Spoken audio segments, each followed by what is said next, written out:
Okay, so first of all, with this reading, okay, so I will correct the Trans-Siberian Railway. Okay, with this reading, with this type of question, we do have to skim or everything for clear understanding. For this one, we have to spend 2 minutes minimum. Okay, 2 minutes maximum in order to skim for the structure of a reading, and then we have to analyze the headings. All right. So we have one, two, three, four, five, six paragraphs, but we do have 9 headings. That's why we have 3 extra headings. Okay. Um, First, I have to read the headings and analyze it. Okay, so I will read over headings and then you have to do the analyze job for me. Okay. For example, I say that when you analyze a heading, you have to think of the context of the readings. All right. So with number one, the impact the railway line had on Siberia. Okay, Winan, give me the keywords for the first heading. The impact the railway line had on Siberia. The impact in the railway. Okay, impact railway lines. Okay, okay. All right. So it's obviously they have to mention something like the consequences of building the railway in Siberia, right? For number two, the reason why peasants migrated to Siberia. All right, so I do have one new vocabulary here, peasants. All right, Brian, do you understand what does it mean by peasants?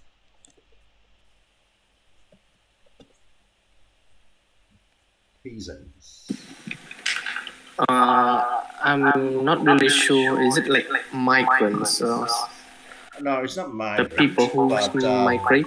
all I right. So guess. peasants are people who work as usually as a farmer, who stay in the countryside. They work as a farmer. Okay. So what does it mean by peasant? Meaning, Thì như kiểu farmer thầy người nông dân hả thầy? yeah, farmers, người nông dân. Okay. So they work in countryside. They do farm and they do working as farmer. All right. So they are người nông dân. Okay. So here we have like reason why and reason migrated. Okay, so properly in this reading, in this paragraph, they do have to mention peasants and then okay, why they moved to Siberia to stay there. Okay, so number three, the construction of the line. Okay, so hi, which is the keywords here, and what is your prediction for the paragraph? The keyword is the keywords are construction and line. Okay, construction and the lines. All right, good. So what is it about the head? Okay, so the paragraph. What should it be? Hi.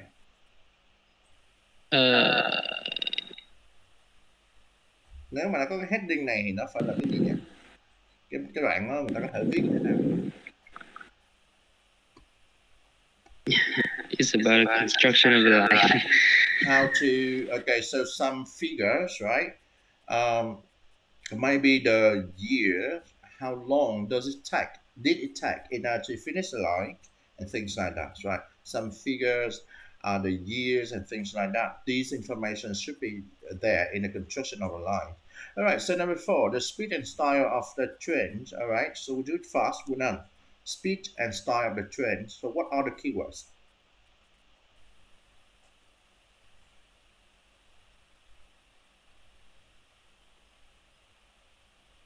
Hello, Wunan. Hello. Hello. Con đang tắt mạng cái màn hình nó đen này thầy. Nó đen. Okay. So we are coming to by. Oh, number four. What?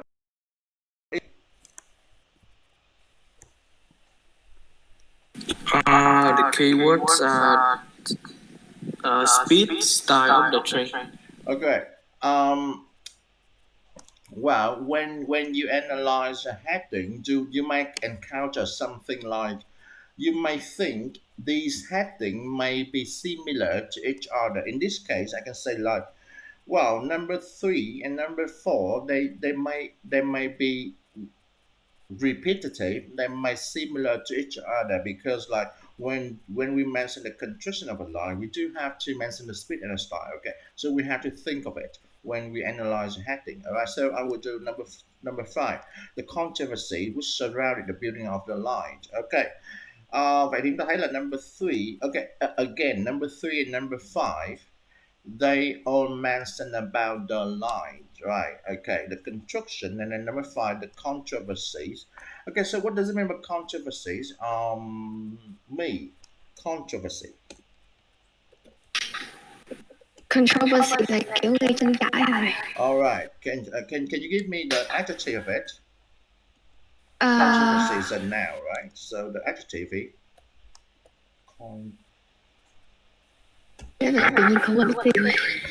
okay, controversial, right? Controversial. Yeah. All right. Okay, so I lack of E here. Controversial. Cái từ này thì các bạn cũng hay dùng trong IELTS writing and speaking. So maybe you have taken over it. Controversy was surrounding the building of a line. All right. So the building of the line. Again, đây là những tranh cãi chung quanh cái việc xây dựng cái đường ray này. Right. Okay. So we have number 6, the attraction of the Trans-Siberian Railway. Okay. Vậy cái main theme ở cái number 6 này là gì vậy Hải? Okay, so we have number 6, the attraction of Trans-Siberian Railway.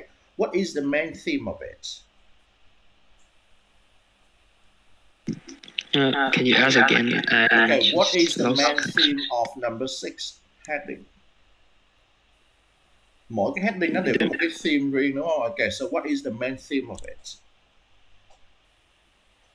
Everything is about Siberian lines, right? Nhưng mà cái number 6 là nó khác những cái hàng khác, đó là gì nhỉ?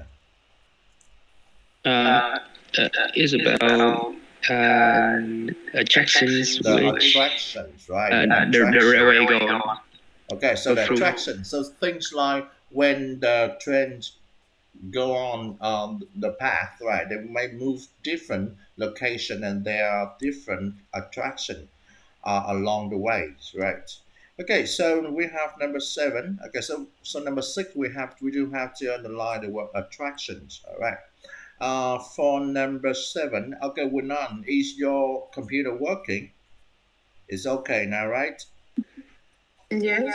Okay, so number 7, Winan, can you analyze it for me, please? The role of prisoners and soldiers building the project. The role of prisoner and soldier building of the project. Cái main theme ở đây nó là gì của anh nhỉ? Okay, so what is the main theme of it? Building the project. Building a project thì nó giống như trên kia rồi, có thể là building project thì nó sẽ trùng với cái number 3 nè, construction of a line nè, đúng không? Nhưng mà ở đây nó đặc biệt hơn là nó mention là gì nhỉ? Cái prisoners and soldiers, cái role of prisoners and soldiers. So we did like vai trò của những người tù và những người lính trong cái việc xây dựng cái project này, building project, because yeah, so we do have to group these. Tại vì lát nữa mình sẽ dò heading mà, đúng không?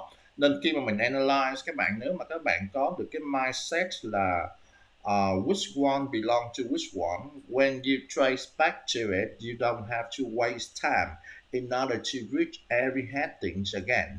You will know immediately what it is, and then you will jump right into the right headings. Because you know time is essential in IELTS, right? You only have 1 hour. You don't have to, you don't want to waste it. Okay, so that's why for number 8, the length of time it took to build a line. Okay, the length on time it took to build a line. Okay, Toàn, can you analyze it? And if you had to repeat, which heading may share the similar feature to number 8?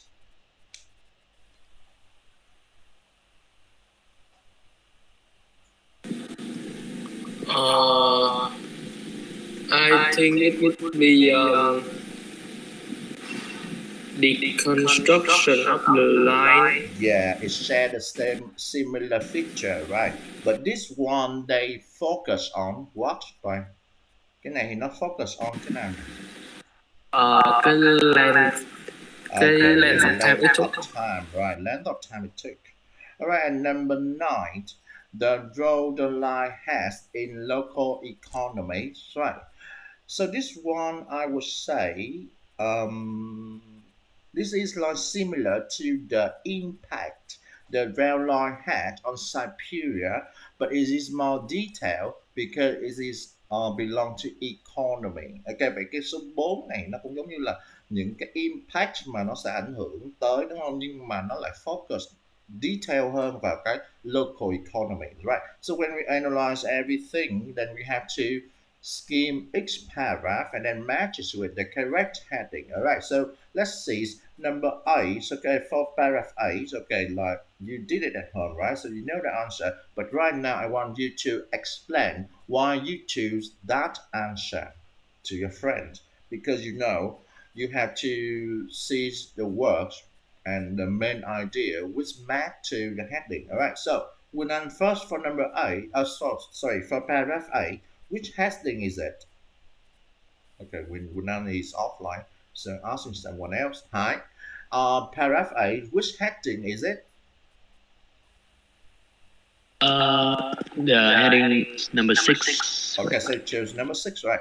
So you say like the attraction, the Trans-Siberian Railways. All right. So can you show which one would explain your selection? Bạn hãy chọn là A6. Okay, okay, but I would have to ask the agreement of the other ones. How about you, Toàn? For A, which heading did you choose?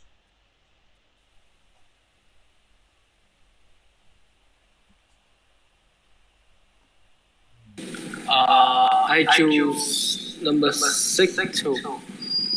So choose number 6 too. All right. So now, hi. Can you give the class which one would be the main idea of the paragraph and why you chose it?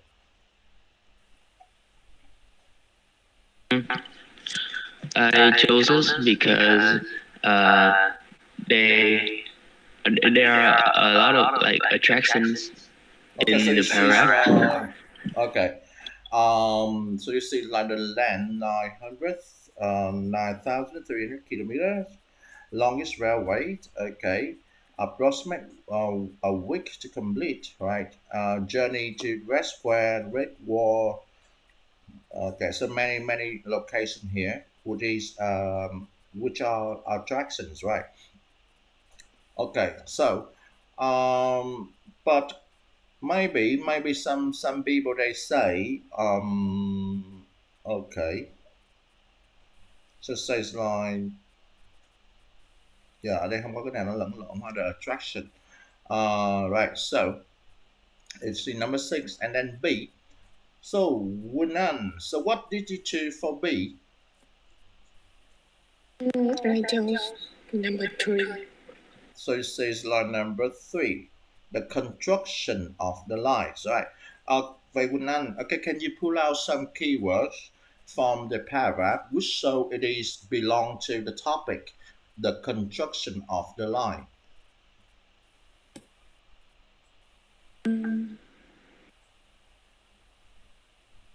I think it was built building the Building line. since 1891, right? What else? Building the line was not an easy task. Nó cũng không quan trọng lắm, nhưng mà chúng ta thấy là nó build từ đâu đến đâu nè, đúng không? Okay, we build from Moscow to Vladivostok, right? And not easy task maybe. And 90,000 men were employed. Okay, so those would be the construction of the line. So, but before we put this heading, we may have something like belong to the one. The road prisoner and soldier. No, they didn't mention anything about it. And okay, so they say it's like okay, the construction of the line. Anyone have different answer? I believe no, right? Okay, how about C? C, me. What is the heading for C? I think it's number 5. So you say number 5, controversy which surrounded the building of the lines, right? Okay, me. So can you list out the key words that you think belong to the topics? Um, there were arguments about the quality of work, and some people claim that convicts people has sabotaged the line. All So right. Risk not strong enough, right? Serious problem for Russian economy. So many problems involved with with the railways, right? Okay, so there's controversy. Đó là những cái từ khóa liên quan đến controversy. So that's why we choose number 5. Okay, so with let's say with D, Toàn. So what is your selection for D? I choose number one, the impact the railway line had on Siberia. All right, the impact. Okay, Toàn, can you pull out the keywords which relate to the word impact here? Uh, I saw the word like economy explode Okay, economy or explodes. The number of poor people moved to European Russia, right? What else? And they produce bread and butter, right? So they're famous for producing bread and butter. Industrial revolutions, right? So those would be the key words that relate to the impact. But my question here, why couldn't I choose why couldn't I choose, let's say, where the peasant, the reason why peasant migrated to Siberia. Quỳnh Anh, tại sao thầy không thể chọn được là cái heading này nghe nó cũng hợp lý nè. The reason why peasant migrated to Siberia. I see like 2.5 million poor people and then they moved to European Russia. Why couldn't I choose the reason why peasant migrated to Siberia?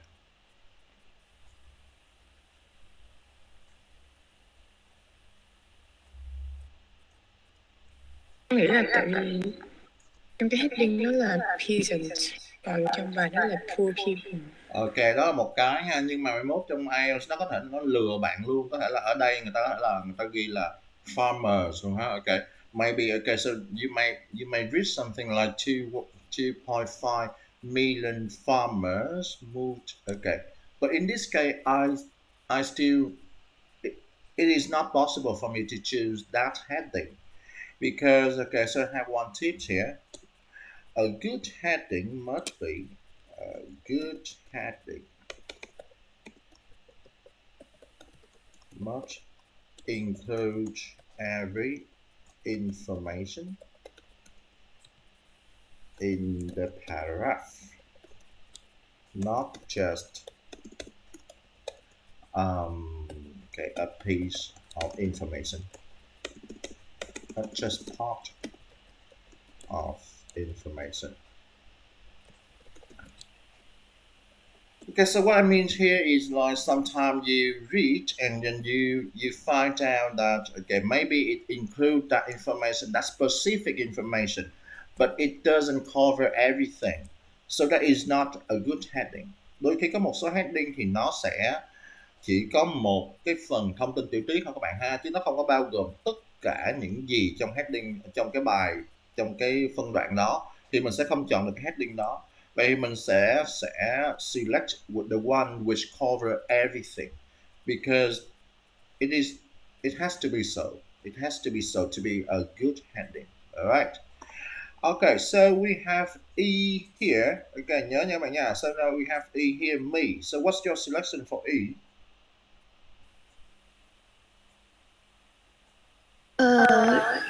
For E, I choose number 4. So you choose number 4, the speed and style of train. Okay, so can you pull out these those information that belong to the speed and style? Firstly, this paragraph mentioned the speed 60 km per hour, and second, it says that it is not designed for anyone in a hurry. So, and yeah, I That think is so. right about the trip could never be described as dull, right? So that would be the style, and the opportunity to talk to fellow passengers would be the style as well. So it's always about the speed and style. Yeah, you are correct. Okay. Okay. So finally we have F. Diane, can you finish F for me? For F, what is it?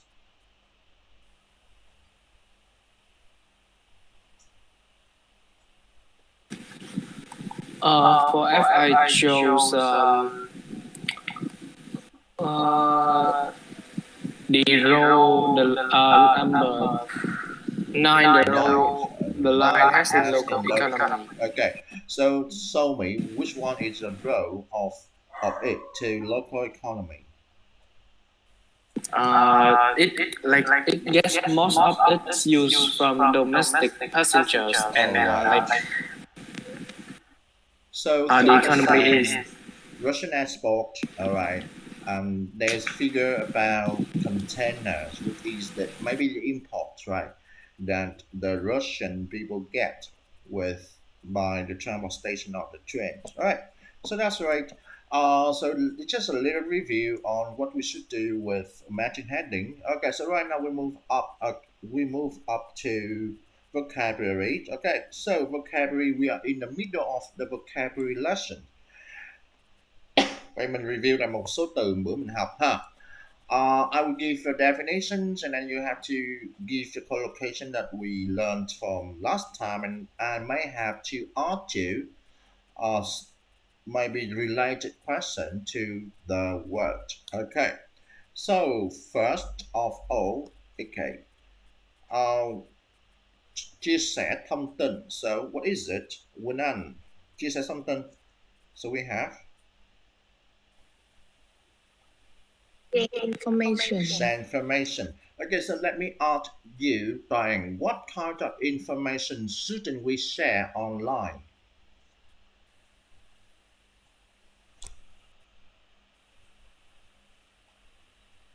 Can you ask the question again? I can't say properly. Okay, what kind of information shouldn't you share online?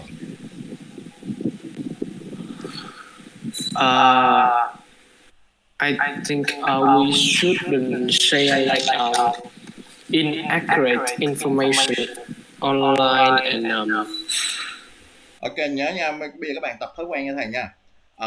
Đừng có đưa câu trả lời theo chiều dọc, vì triển khai theo chiều dọc nó rất là nhàm. Chiều dọc tức là gì? Khi bạn triển khai theo chiều dọc đó tức là okay, so you shouldn't share inaccurate information, personal information, sensitive information online. Đó là triển khai theo chiều dọc, tức là mình liệt kê ra, đúng không? Thay vào đó là mình hãy triển khai theo chiều ngang, tức là vậy. You shouldn't share sensitive information online.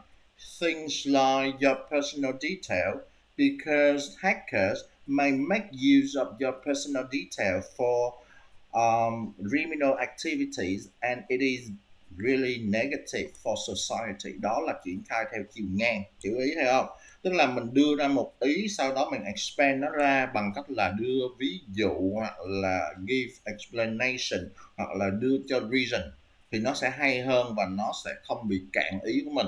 Nếu mà bạn cứ đưa ra, ví dụ như là mình cứ đưa ra theo chiều dọc đó, là mình sẽ phải suy nghĩ là cái loại thông tin gì 1, 2, 3, 4, 5, ok, rồi tới thứ ba là chắc chắn là không còn thông tin nữa để nói, đúng không? Ok, so Toàn, can you hồi nãy thầy Toàn nói về các inaccurate informations, right?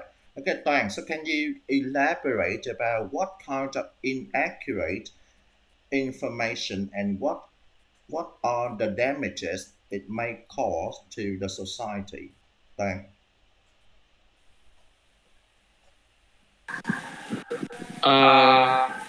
So, like, in my opinion, I think that inaccurate information is usually about our personal information about our life or our like privacy, like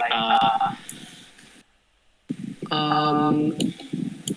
Rồi tại sao những thông tin So sai like đó không nên được share lên mạng? Why?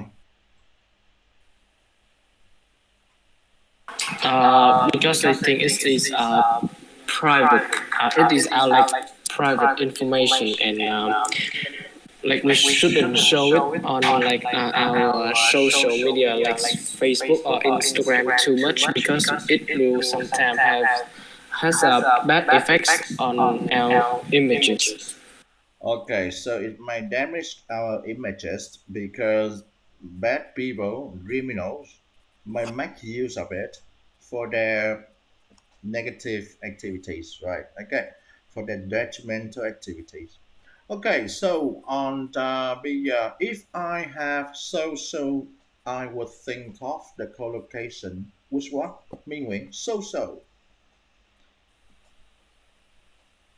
Social media. All right. Okay, so what is your favorite social media? Mingwing, what is your favorite social media?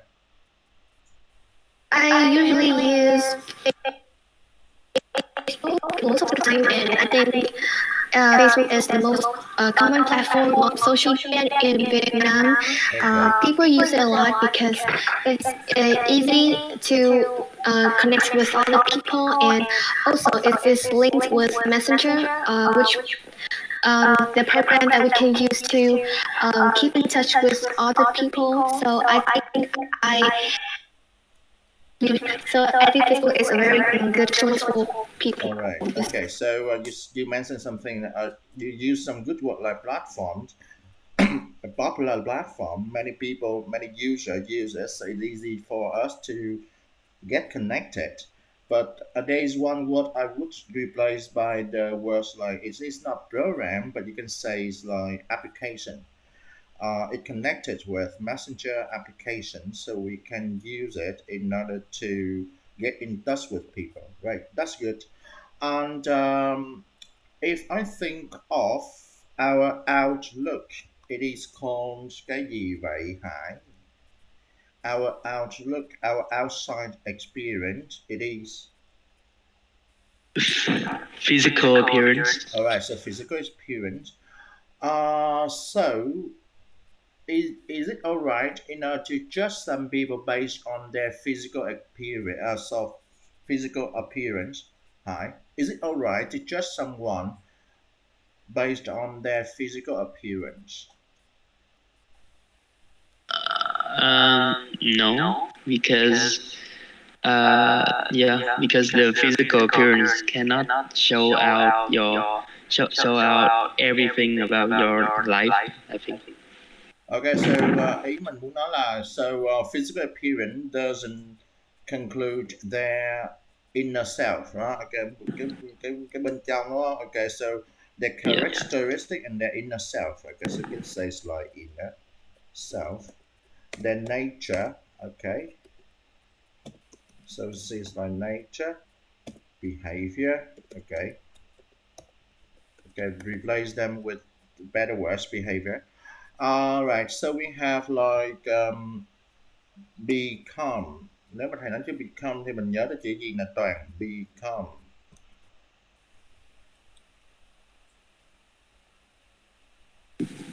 Become aware, right? All right, become aware, to know something. So how do we become aware of what happened around us? Toàn. So how do we become aware what happened around us? So in my opinion, if we want to be aware of everything happens around us, I think we need to like observe uh, observe it every day, like what has been happening through the years, so we can like know what is happening, to be aware of bad things like the bad things or some Nếu disasters. nếu mình bị rối thì mình cứ pause lại một chút rồi còn không cần đi luôn ha. Ok, ví dụ như là mình nói là well, in order to become aware, nhớ là paraphrase câu hỏi của giám khảo ha. Ví dụ như là hồi nãy người ta nói là what happened around you, thì thường là đó là những cái tin tức, thì mình có thể nói là well, in order to become aware of the current news, people may have to observe with an eye of detail. Một cái con mắt quan sát, nó có một cái cụm từ, đây là một cái idiom luôn, with an eye of details, right?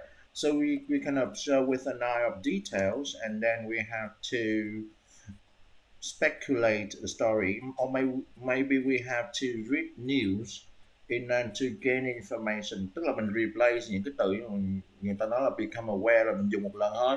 Và mình nói có thể mình nói là to gain knowledge about something, to get up to date about something, thì cũng có thể là cập nhật tin tức hay cái gì đó, đúng không?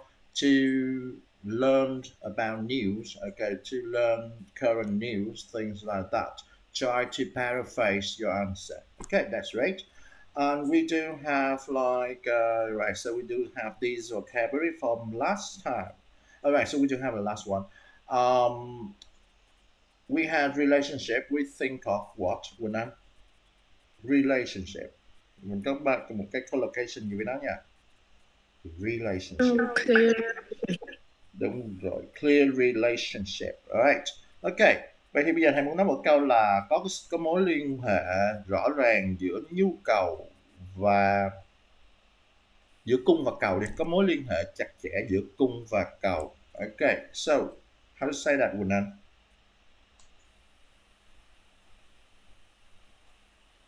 There's a clear relationship between Cung.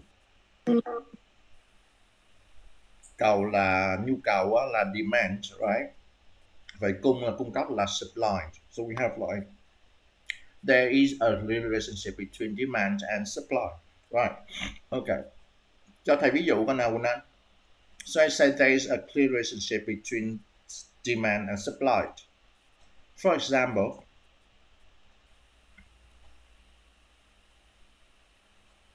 mùa dịch này người ta có nhu cầu gì và thành ra là nó có nhiều cái gì được bán trên thị trường.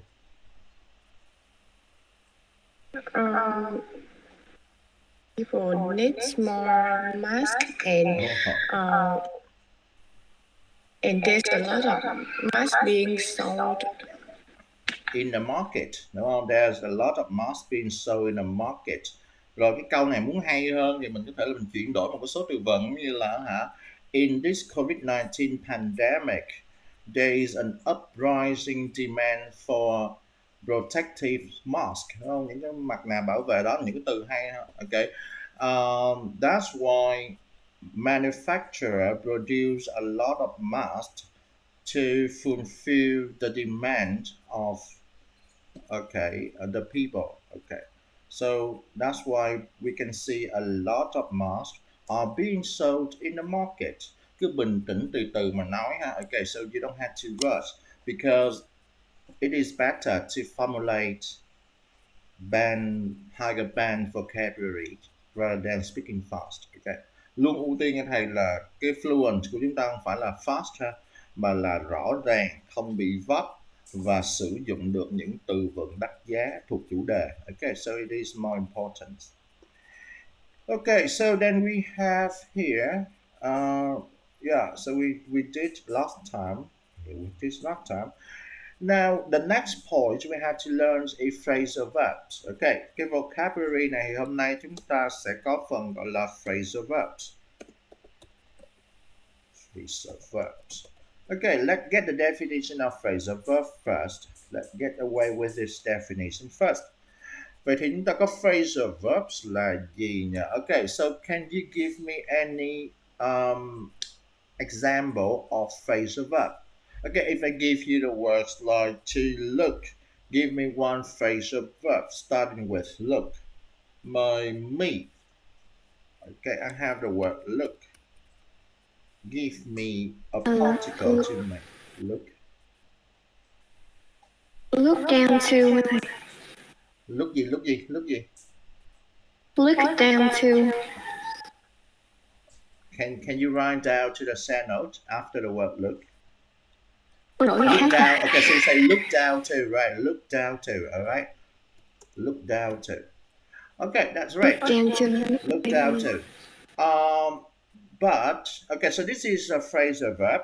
But let me ask you: is look at a phrasal verb?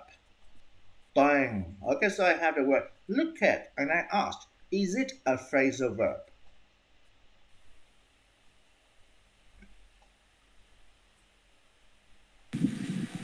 The word look at, right? Mm-hmm.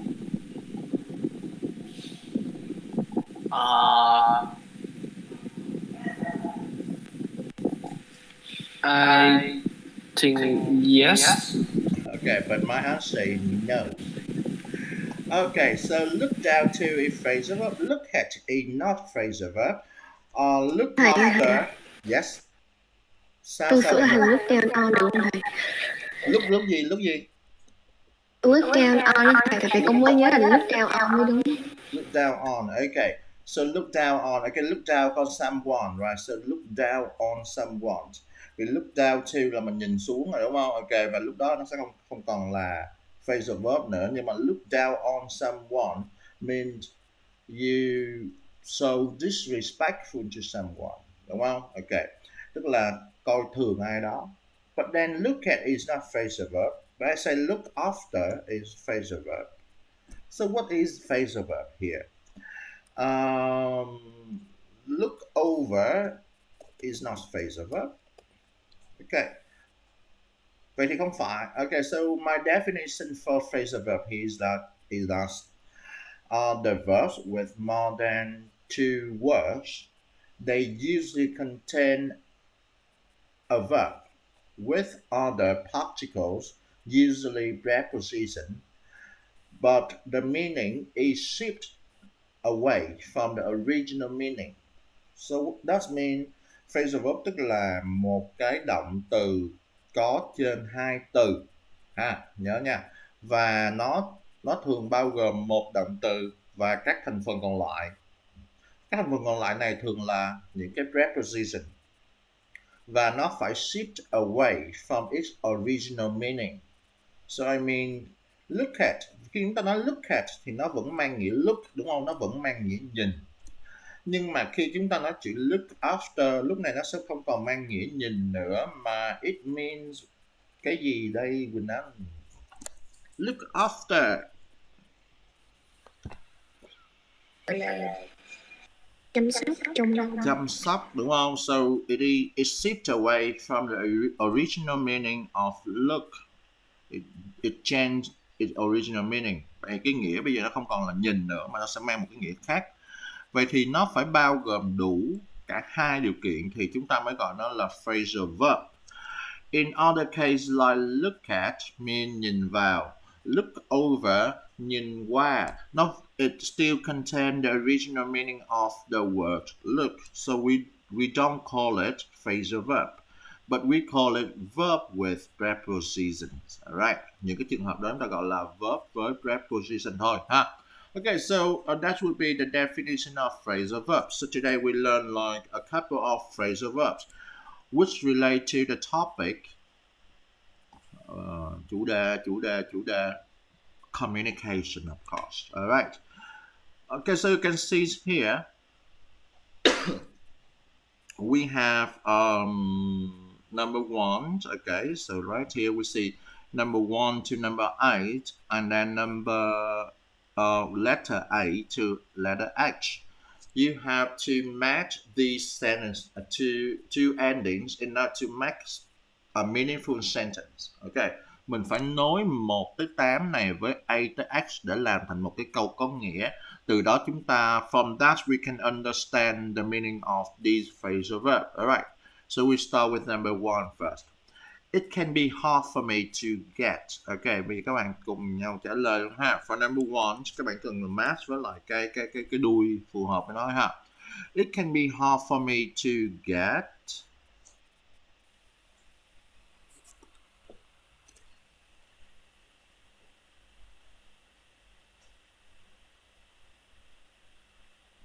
Ok, cứ take time đọc qua những cái đuôi còn lại đi ha. Nó có thể rất khó để cho tôi khi mà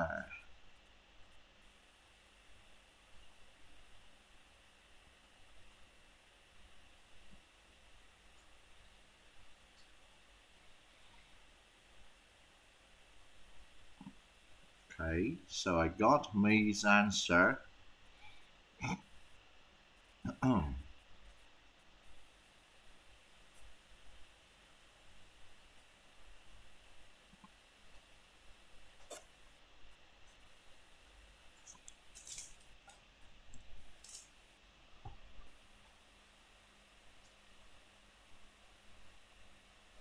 Okay, so how about other guys?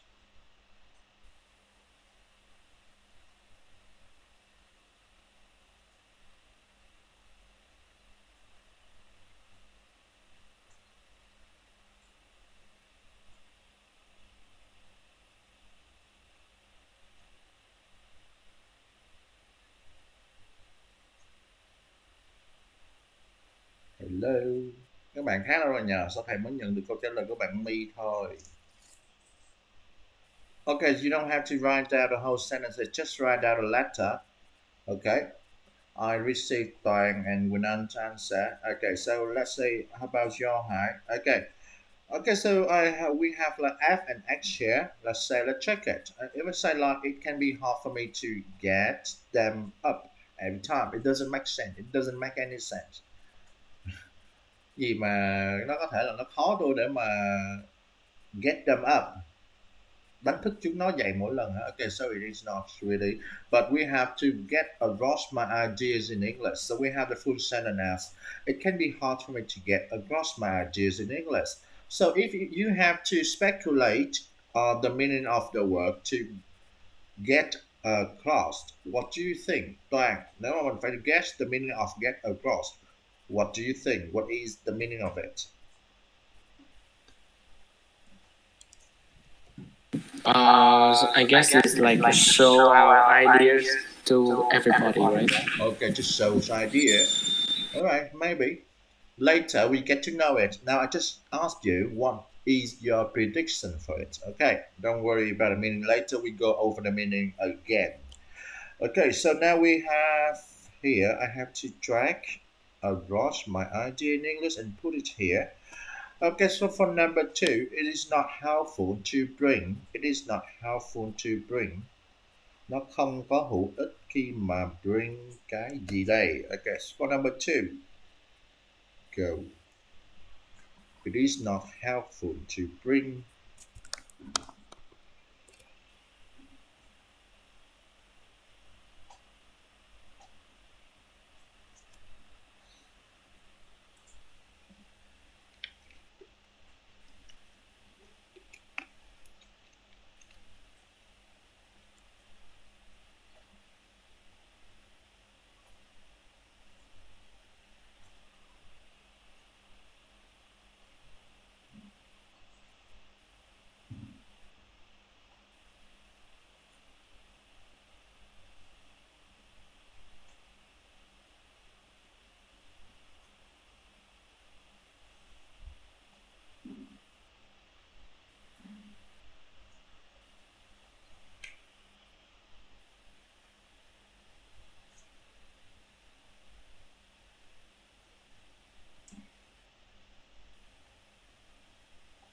Okay, so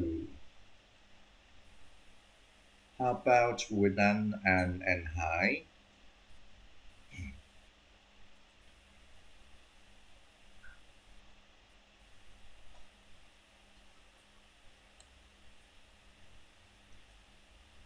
Okay. Okay, Hai. All right, so we have Winan's answer as A. Okay, so Winan answer as it is not helpful to bring out my errors to me. Okay. Uh, it doesn't make really much sense. All right. But if I say it, the correct answer here must be bring up old fears or worries. Okay, so it is not helpful, không có hữu ích lắm to bring up our fears and worries. So if you have to guess the meaning of the word to bring up, Minh Nguyễn, what does it mean by to bring up? Có nghĩa là nói về cái vấn đề đó thì kiểu mention. Okay, so yeah, it's a close get. Bring up. So we have the next word, bring up. Okay, so to bring up our fears and worries. Okay, I like it when people point. Okay, so this one should be really familiar with many of us, right? Point. Immediately we think of a preposition would go with point. That go with point.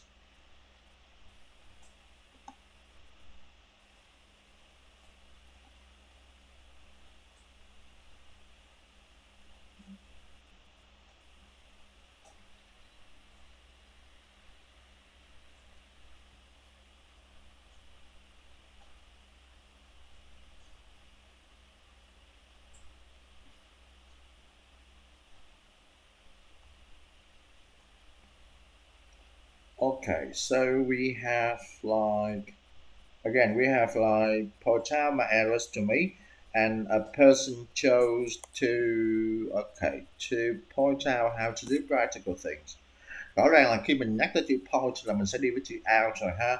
Nhưng mà hai trường hợp này thì which one is more correct? I think point out my errors to me, right? I really like it when people point out the error to me. Okay, hi. Do you like when people point out your mistakes? Sometimes. Why? Because I could fix my mistakes. Okay, you can learn and Yeah. then improve from it, right? Okay, you can correct your mistakes. Mistake thì mình không có fix ha, mình correct our mistakes, right? Things like that. Okay, alright, so we have like it has to be where is it? Point out my errors to me. I would sum. Rồi cái chữ sum này thì nó cũng khá là dễ nè ha. Okay, so whenever we mention sum,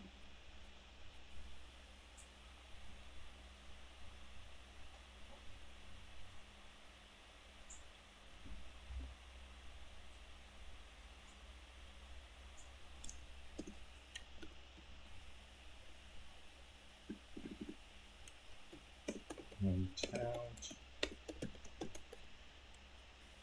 and we have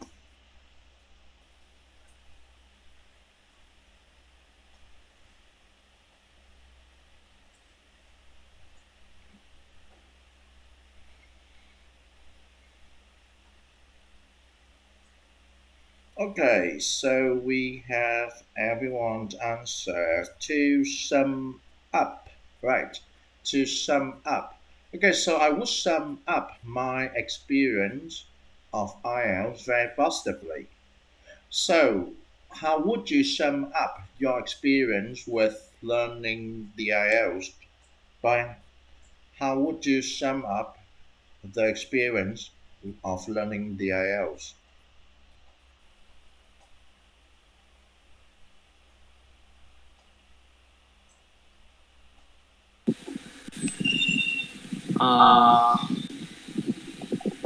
Ủa sao ở đây sao nó nghĩa là một kiểu tổng hợp lại đúng không thầy? Cũng như mình thử nghĩ sao mình trả lời lại vậy cũng được.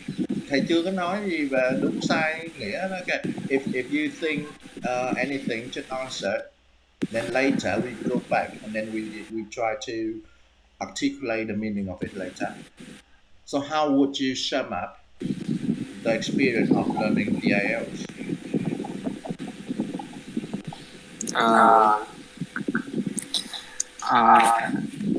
I think is I would sum up my experience in learning IELTS by improving in the speaking and learning more vocabulary. Okay, I would sum up my experience of learning IELTS is really positive, right? So you can say it's like improving speaking and things like that. Okay, maybe you guess it's correct, so your answer is acceptable. All right, so where is it? Where is it? Okay, here you are. Okay, so now, okay, let's track it here. Các bạn ở trong cái phần của mình đó, cái bài của mình đó, các bạn cứ track nó lên như vậy. Alright, so để hệ thống nó nhớ lại ha, để mốt mình có thể là mình lật lại mình coi nó còn còn ở đó. So we have number 5. When I write, I often leave. So for number 5, when I write, I often leave.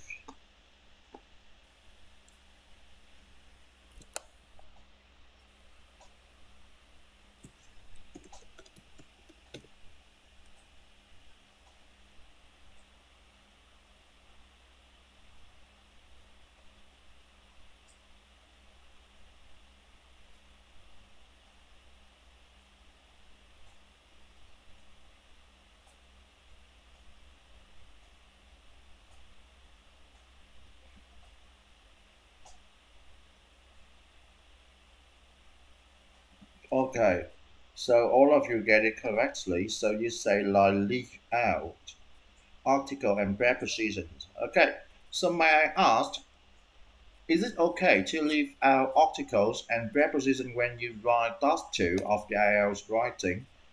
Meaning, is it okay to leave out articles and prepositions when you write a writing in IELTS task 2?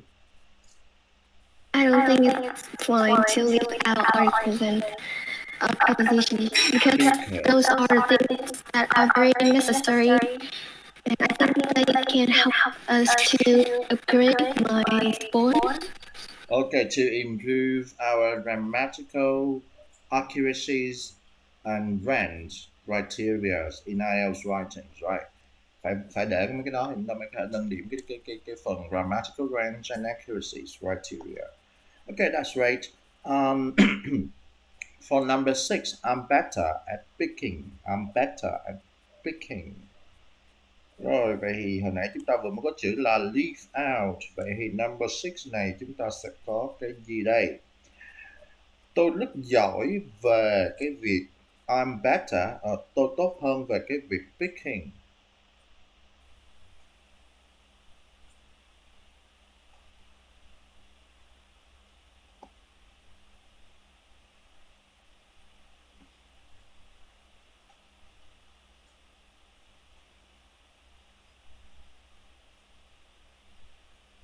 Mm-hmm.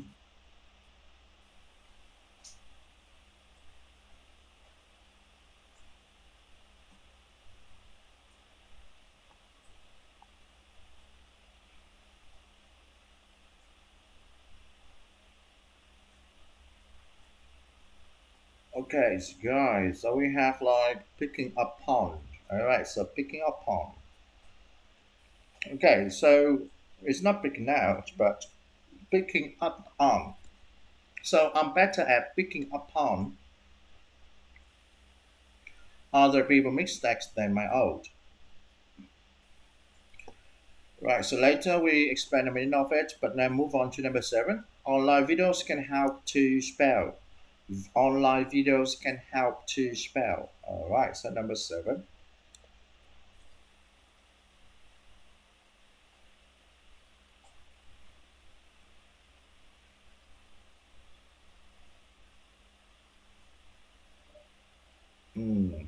Good.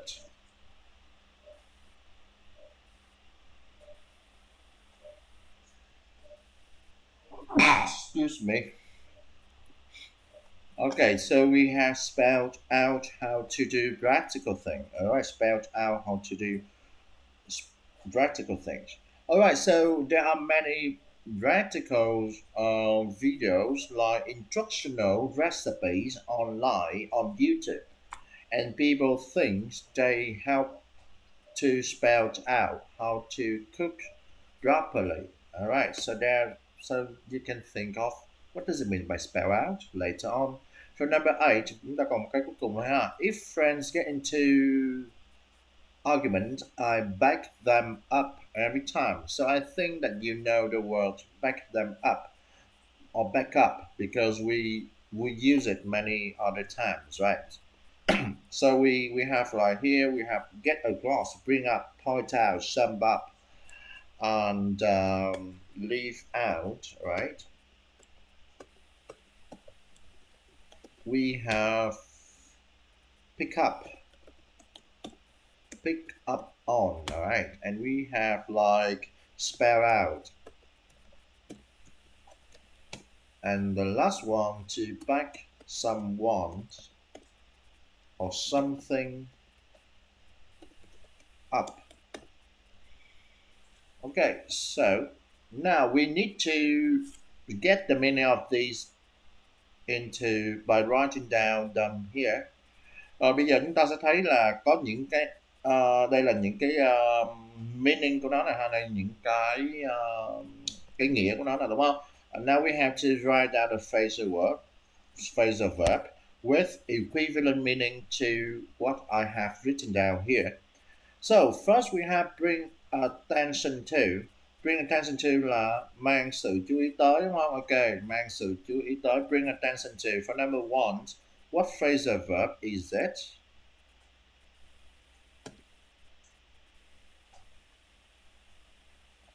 Bring attention to.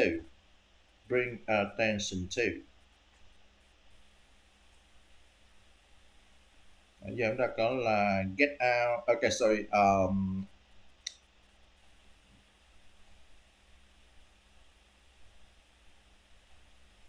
So we have like get across. So we have like leave like that. Bây giờ mình phải tìm ra được cái nghĩa của nó ha. Rồi người ta đã là bring attention to, is it like get across, bring up, point out, sum up, leave out, pick up on, spell out, or back something up.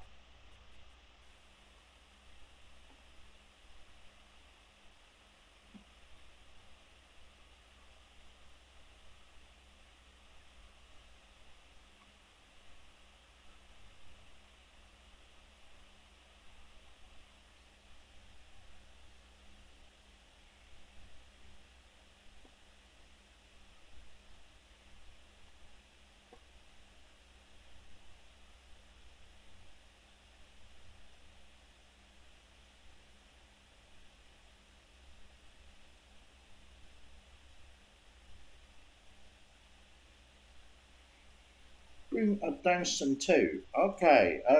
Wenan, what's your choice? You are still looking up a dictionary, right? So I don't have to looking up dictionary, right? So we have like point out and bring up.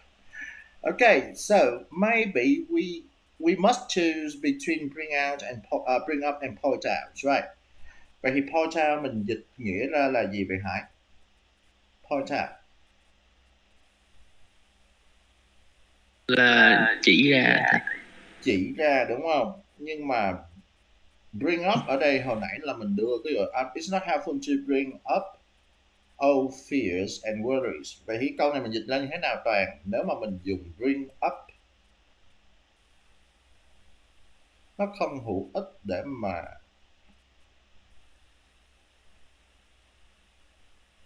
đây mình dịch ra là khơi gợi lại, đúng không? Khơi gợi lại. Còn kia là chỉ ra. Ok, còn cái này là khơi gợi lại. Vậy thì chỉ ra ở đây hay là khơi gợi lại nó sẽ mang nghĩa là bring attention to.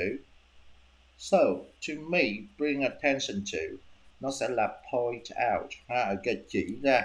Ok, mang sự chú ý tới rồi chỉ ra. Ok, so we have here point out. Ok, good. And then we have the word to explain, right? So we have the word to explain. Chúng ta có cái chữ explain này nó sẽ equivalent to cái nào nhỉ?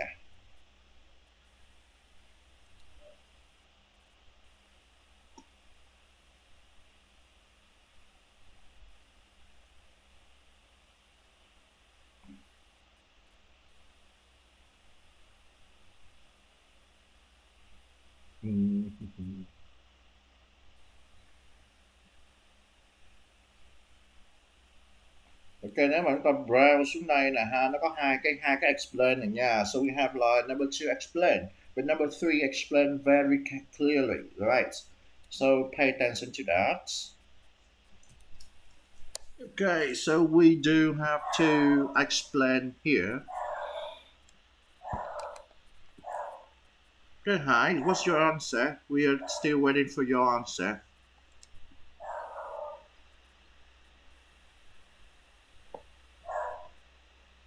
Okay, so get across. I do agree with you. Okay, so get across. Alright, so we have a sentence. It can be hard for me to get across my ideas in English. Is it hard for you to get across your ideas in English, Toàn?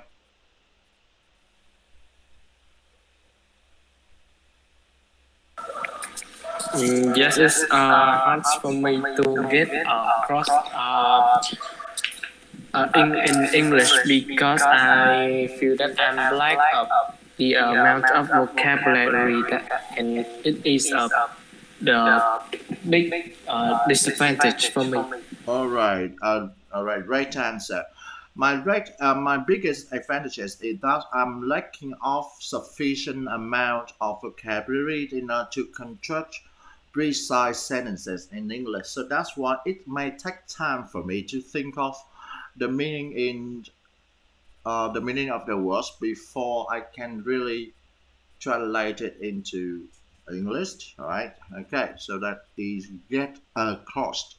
So at the same time, we do have a similar context where we have to explain very clearly, right? So in this case, thì nãy như các bạn đã biết rồi, nếu mà chúng ta phải giải thích kỹ cái gì thì chúng ta có một cái phrasal verb khác, đó là yes, yes. Okay, Win An and Minh Nguyễn. So, and Win An. So what's your answer?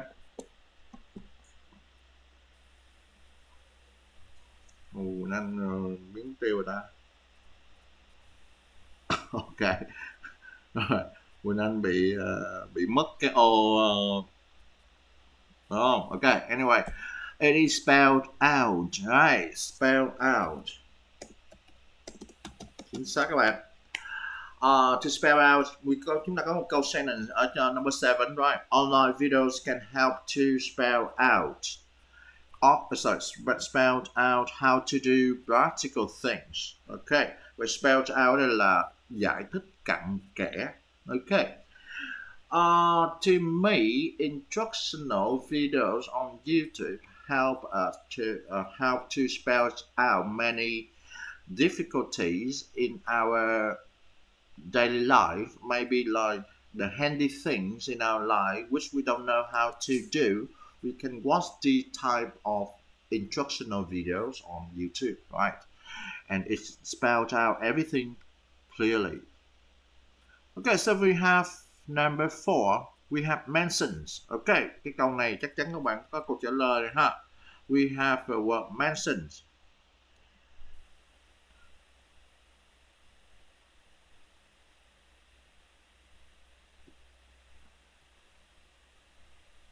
Mention.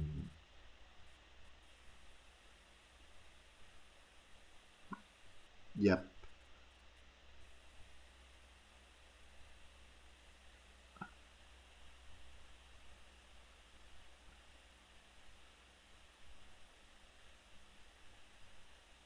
Okay, Quỳnh Anh, get. Cái ô đó Quỳnh Anh điền vô không được nữa hả Quỳnh Anh?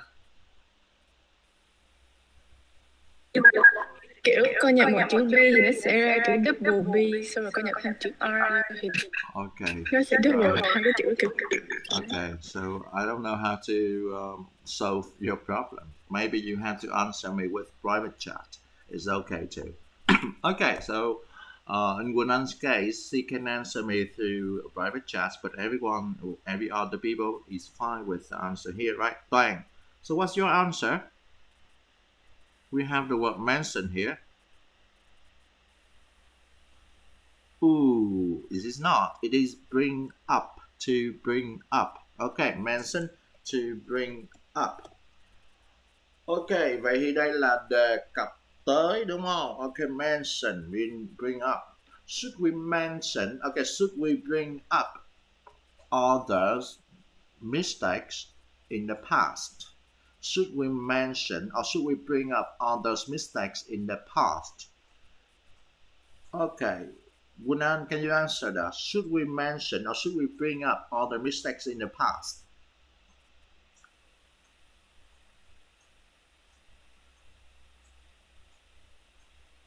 I think sometimes should mention others' mistakes in the past because it might help me or the others with like our future, not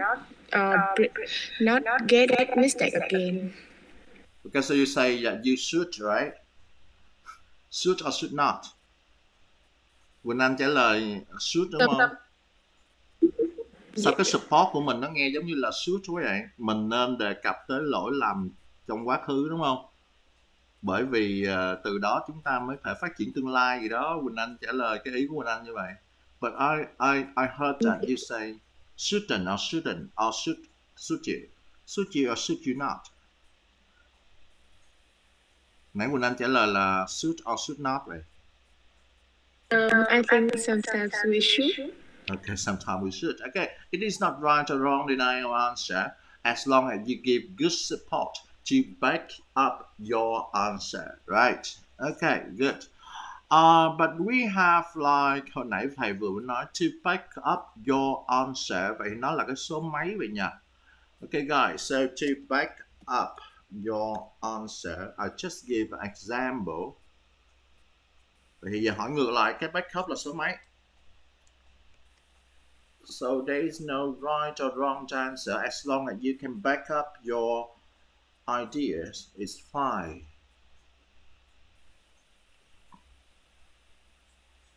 Đúng rồi. Okay. So we have number 7 here. To back up. Back someone or back something. Back up something. Okay, so we should say back up here. Okay, so we have not mentioned. Okay, not mentioned. Chúng ta có ngược lại là not mentioned là gì?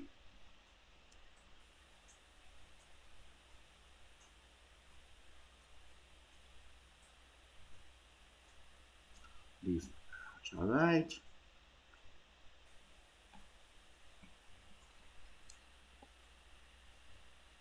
Good. Good. Okay, so it seems that everyone here have answered to leave out. Okay, to leave out, not mentioned, to leave out. Okay, and finally we have notice. Okay, đó là to bring, to notice, so we have like to notice, pick upon. All right, to pick up on. Okay, so yeah.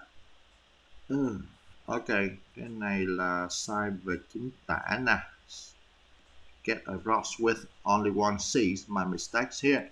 Okay, so back someone up. Okay, to back up someone. Okay. Rồi bây giờ chúng ta nhớ là cái này thì chúng ta mới học qua trên lớp, thì I think that we don't have enough or sufficient amount of time in order to remember the words. But later on, when you go back home, you have to do some exercises in order to reinforce your memory on those vocabularies. But later, I will give you the homework later. Rồi cái chủ điểm ngữ pháp, không phải chủ điểm ngữ pháp mà chủ điểm từ vựng tiếp theo của chúng ta là we learn about words with more than one meaning. But before we move on to this one, I will check you off the phrasal verb again. Thầy cơ bản nào thì bạn hãy nhớ là chúng ta có hai phần học từ vựng ha, là collocation ha và phrasal verb. Okay, so I will give you a sentence and then you have to finish it with sensible meanings, right? So you have to make sense of the whole sentence. Let's say it's hard to language learner to get across. Rồi mời Quỳnh Anh. It's hard for language learner to get across.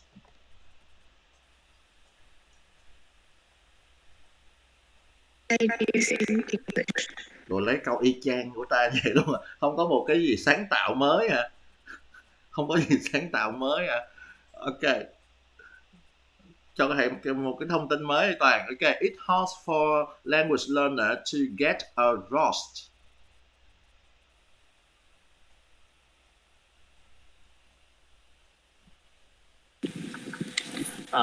Get across the Chinese because it is one of the most difficult language Okay. in the world. So you say like get a roast Chinese. What do you mean by it? What do you mean by it? Get a roast. Okay. Like get across the ideas through Chinese Okay, because Chinese, right? Because bởi vì sao nhỉ? because it is one of the most difficult language in the world. Okay, because we have to learn different handwritings, right? Different character rather than the alphabet letter that we have. Okay, that's great. So let's say I hate when people point out. Right? I hate when people point out. Tôi ghét khi người ta chỉ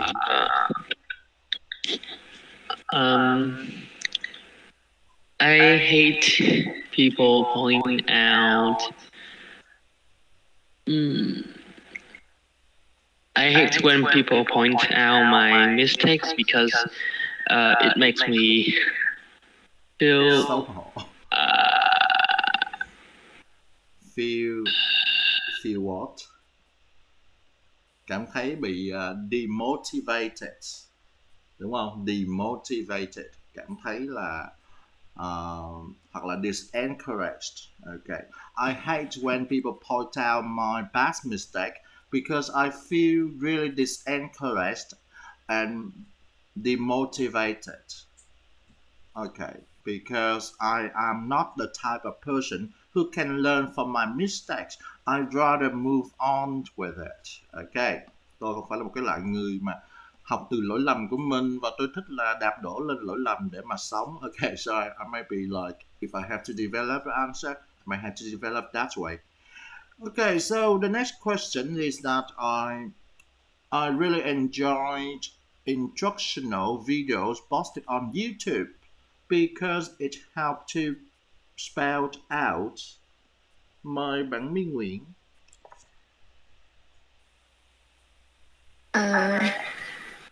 It helped to spell out a lot of helpful information, which make me do my progress more quickly. Okay, right, good.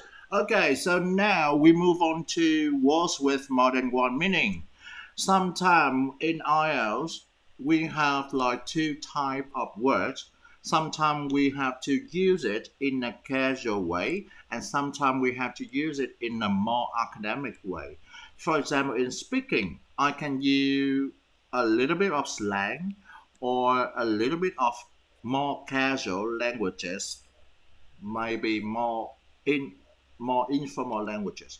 But in writing, I had to conduct a more sufficient and professional languages, which I called it academic languages. So in this case, we learn some words which share two meanings. Okay, more than one meaning, maybe two, maybe three.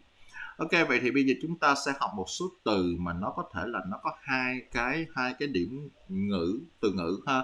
Đôi khi nó là một cái nghĩa mà chúng ta nghĩa suồng sã, một cái nghĩa khác là nó sẽ nghĩa học thuật hơn. Ok, so for number one, chúng ta sẽ thấy là người ta cho một câu ví dụ ha bạn ha, và sau đó là mình sẽ phải match the meaning of the italic words with its correct meaning. Okay, so I will do number one, for example. So say like that knife has a dangerous point. So in this case, the word point is italic, right? And it means sharp ends, right? But In option B, we see I don't see the point of sharing photos online. In this case, it says the point of mean idea or opinions. All right, so in this situation, we do with number two, and we do it real fast in order to learn these words into different situations, and we may have to deal with it with different situation and sentences to construct a more proper sentences. All right, so we have like the first one, we have like point. Point là một cái điểm nhọn ha. Okay. Vậy thì bây giờ, can you give me another example that using point as điểm nhọn? Toàn.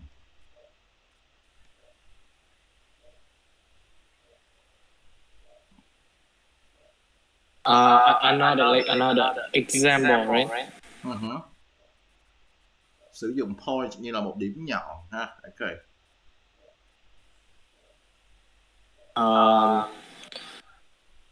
Let's see. Cái tên lửa đi nè.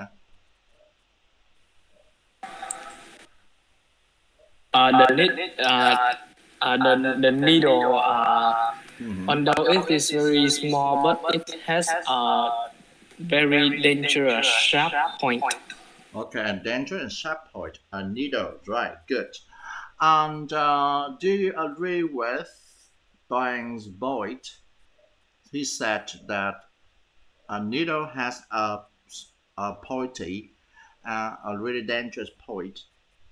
Winan, do you agree with Toang's point?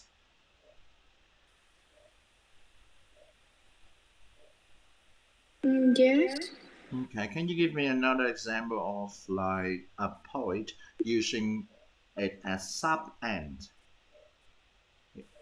Toang, give example of a needle. What's your example?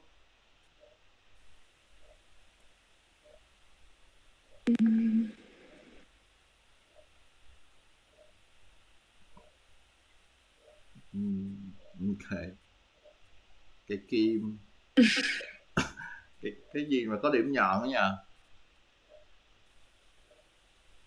Maybe like a pyramid. Pyramid, they have like a point, but it's not really sharp, right? It's not really sharp. You can say it's like a missile, right? Or you can say it's like, yeah, a missile, maybe. All right, so we move on. We have like, okay, so number two. So now we have the word account. Okay, so we have a word account.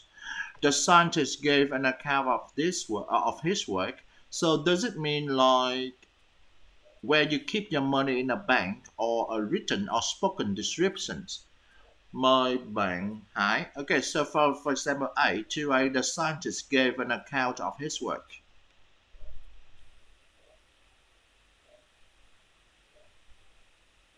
Is it where you keep your money in a bank, or a written or spoken description?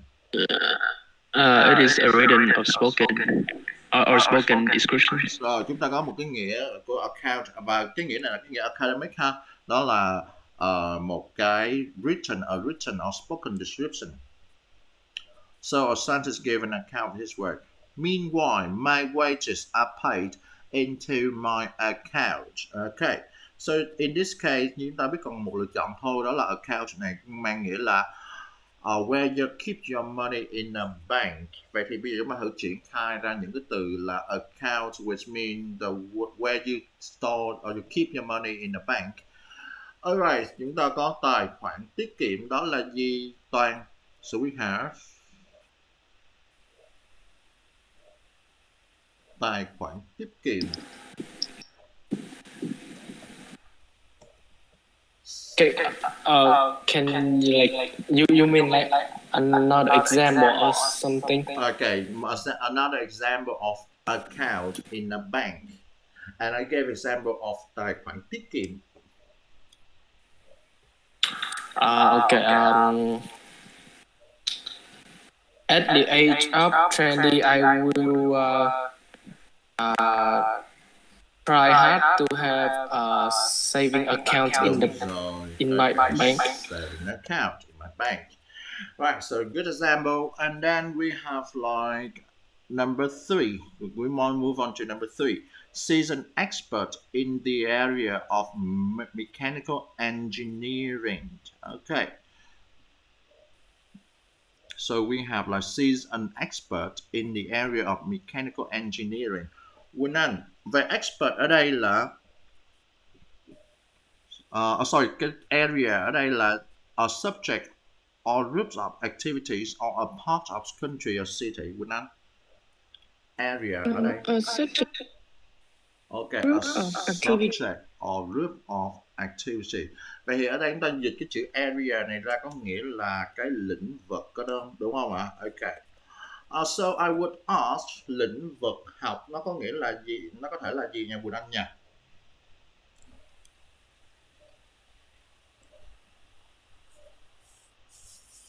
Lĩnh vực học.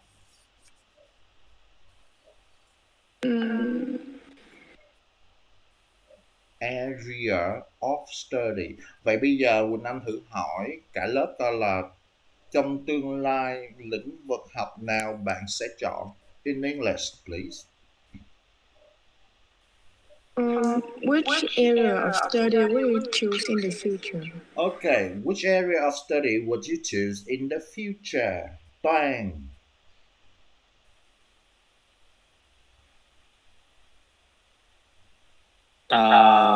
I'm not sure about that, but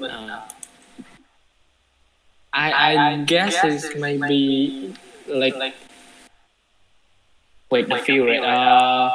Đúng rồi, area như là I field. didn't.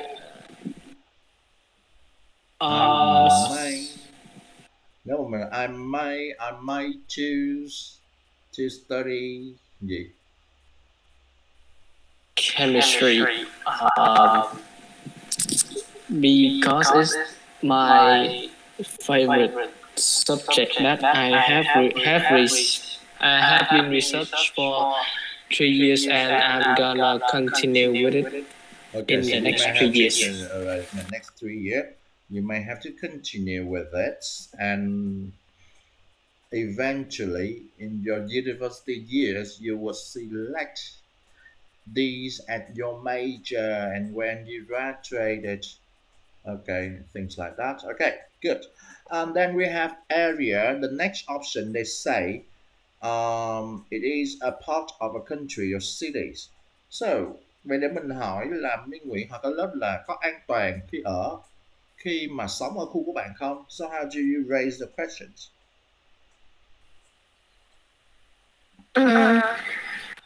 Is it safe to live in your living area? Okay, is it safe to live in your living area? Hi. Yes, it is safe to live in my area because this is a green area which cannot which must not allow the COVID-19 patients. Alright, so you say like yeah. region. Okay, vậy thì bây giờ bằng cái chữ area là region đúng không? Okay, so say like it is a green regions, alright. Bây giờ có nghĩa là bây giờ chúng ta cứ nói tới an toàn là chúng ta lại nghĩ tới COVID-19 but okay, maybe you say like because we are living in a green region, so that's why it is hard for people to get infected. Okay, we can stay safe. Good answer. So we have our number 4. Okay, number 4. The man argued that the internet was unsafe. Okay, so the man argued. Chúng ta có chữ argued ở đây là disagreed in angry way or give clear reason for something. Mời Quỳnh Anh. So we have number 4. The man argued that the internet was unsafe. Thì cái chữ argued ở đây có nghĩa là disagreed in angry way or give clear reason for something. I think it's disagree in an angry way. Disagree in angry way. Okay. Vậy có nghĩa là người đàn ông này cãi lộn rằng internet thì không an toàn hả Quỳnh Anh? If you say that argue mean disagree in angry way, okay, so I have to translate it into cãi lộn, đúng không? Okay, but in this way, when you use argued in drawing task two, it doesn't mean cãi lộn, but it means like give clear reason for something, đúng không? Có nghĩa là give clear reason for something, đó là argue. Vậy thì do you agree? Vậy đây là một cái kiểu đề là agree or disagree nè ha. Do you agree with the man who said that the internet was unsafe? Bang. Do you agree with the man who said that the internet was unsafe?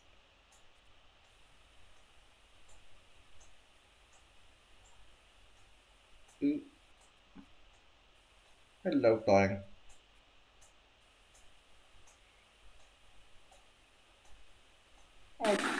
Can you ask the question again? Okay, so do you agree with the man who said that the internet was unsafe? In my opinion, I agree with the man that the internet was unsafe because many bad people were like using the internet to like take our personal information for bad bad purpose like advertising or like as I used to say like damaging our images, so it will be very negative. Harmful, right? Very harmful, right? Okay, good. But we have like I heard my neighbor argued outside. And the trường hợp này là cãi vã đúng không? Okay, so in that way it is like disagreed in an angry way. Okay, so those would be okay. So at home you have to try to match this one here. Okay, so we'll do it real fast.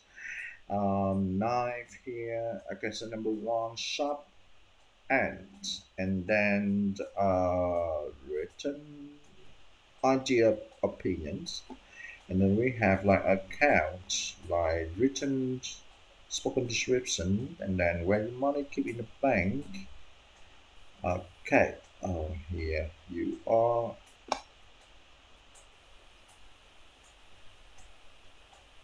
Okay, so this one around here. Okay, so we have everything, and then the last one we have to learn is that sometimes what they have different word forms, and we do have to learn about it.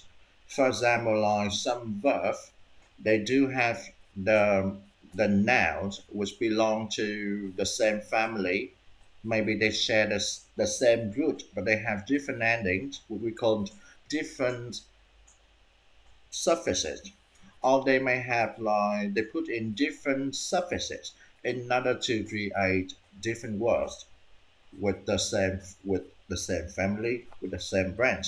Vậy đôi khi có một số từ thì chúng ta thấy là nó được hình thành từ một cái root mà nó phát triển ra thành nhiều cái loại từ khác nhau, đúng không? Okay, so we all know about it. Okay, so now we can do it one really fast because I believe many of the verb here you understand and then you know about it now, the option the work form, the noun in the work form. Okay, bây giờ các bạn hãy chuyển cái này thành danh từ ha. So they say like complete the article with noun form of the word in bracket. Sometimes plural form is needed. Okay, đôi khi một số cái này chúng ta phải cần plural form ha. Okay, so this one we do together. I will ask each of you individually, and then we read this with the reading, and then we gain some information about it to move on to our speaking in the next section. Okay, so teen talk. Talk about teenager, and the conversation often turn to the problems that teenager face. Older people may argue that. Number two là gì Quỳnh Anh? Những người lớn tuổi thường cho rằng older people might argue that. Communication. Alright, thường cho rằng là communication. Ok, cái này là không đếm được rồi ha, chúng ta sẽ không có plural form đây. communication is difficult because young people and adults do not share same values. But a study has shown, thấy là giao tiếp rất là khó khăn bởi vì không có chung cùng một quan điểm. But a study has shown that there is still general, okay, me. So we have agree here. Agreement. Okay, agreement. Okay, so we have here agreement.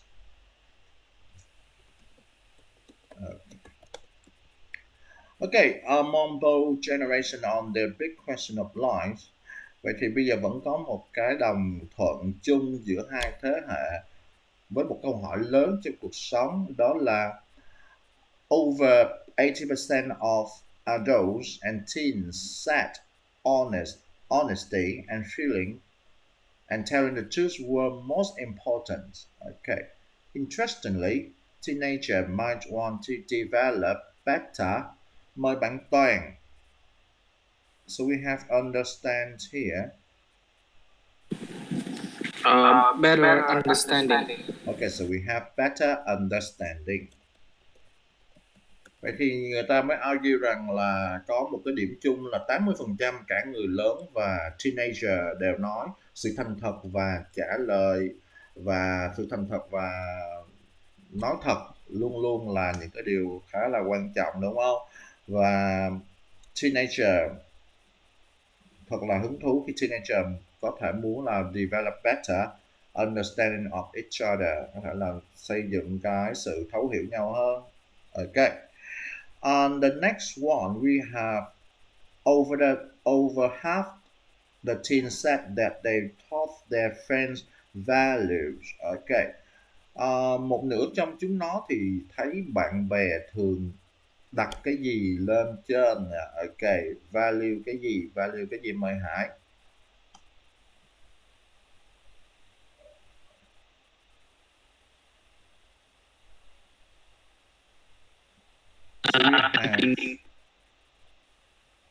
Chúng ta có chữ popular ở đây là nổi tiếng, là thông dụng, là thịnh hành.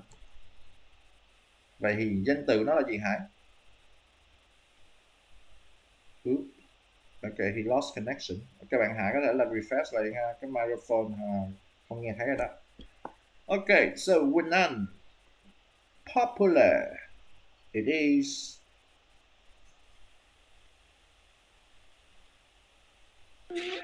Popularity. Popularity, chính xác luôn, popularity.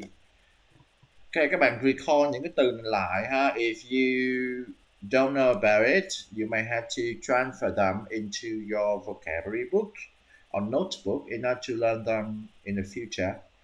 So we have popularity.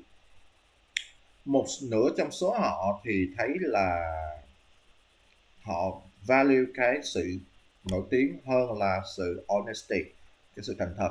Changes in. Ok, number 6, mời bạn My. Sự thay đổi trong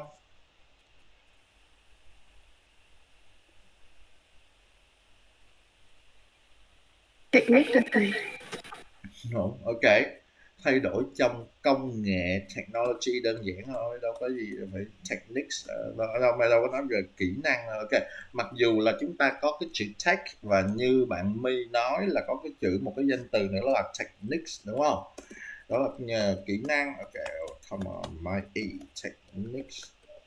But in this way thì cho đúng cái concept của nó thì nó phải là technology, công nghệ. Sự thay đổi trong công nghệ không làm thay đổi nhiều. Sự thay đổi mời bạn Toàn. Ok, so we have differ. Differ là động từ cho thay danh từ. Difference. Ok, with the ending of. Cho thầy cái ending của nó vậy ạ. Like es, right? NCE. Difference. Okay. Different. Okay, and so we have difference here. So much difference.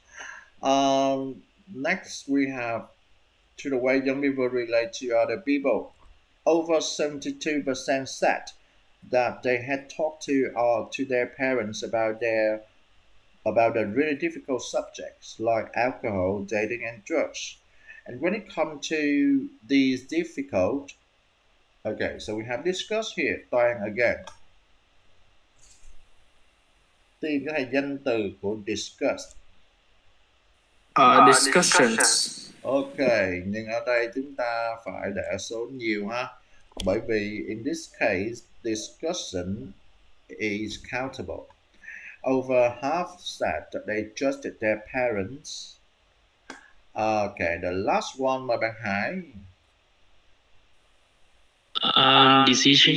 Decisions, okay, and this is also countable. So we can like discussion and decisions.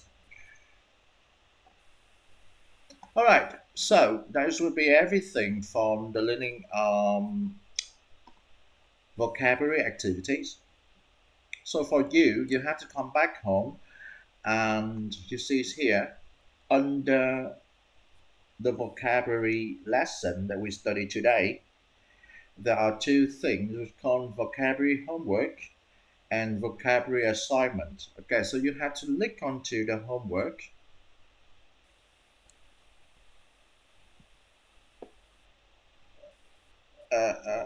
Okay, so you have to log in first, okay, because I forgot to log in, so phải đăng nhập chứ các bạn ha. Thì các bạn có thể là sometimes it kicked you out, but you had to re-log in.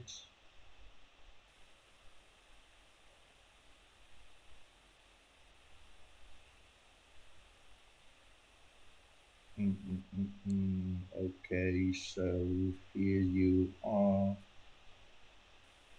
So you can access it here. It's quicker than to go to the home page. Access it here, and then it will show you on the course that you are in. Okay, so this one here. Oh.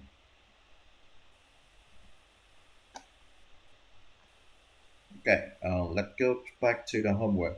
Nếu mà mình văng ra ngoài, mình vào bằng cái hướng này ha. Đó là chương trình giáo dục, and then you browse to vocabulary homework.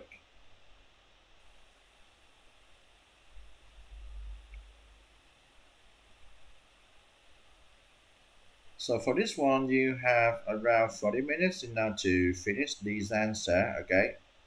Nó giống như là một cái bài test ha, and it helps you to reinforce your memories about what we learned today. Next one would be the vocabulary assignment. Here you are. Thì đối với cái vocabulary assignment này thì you have to write something.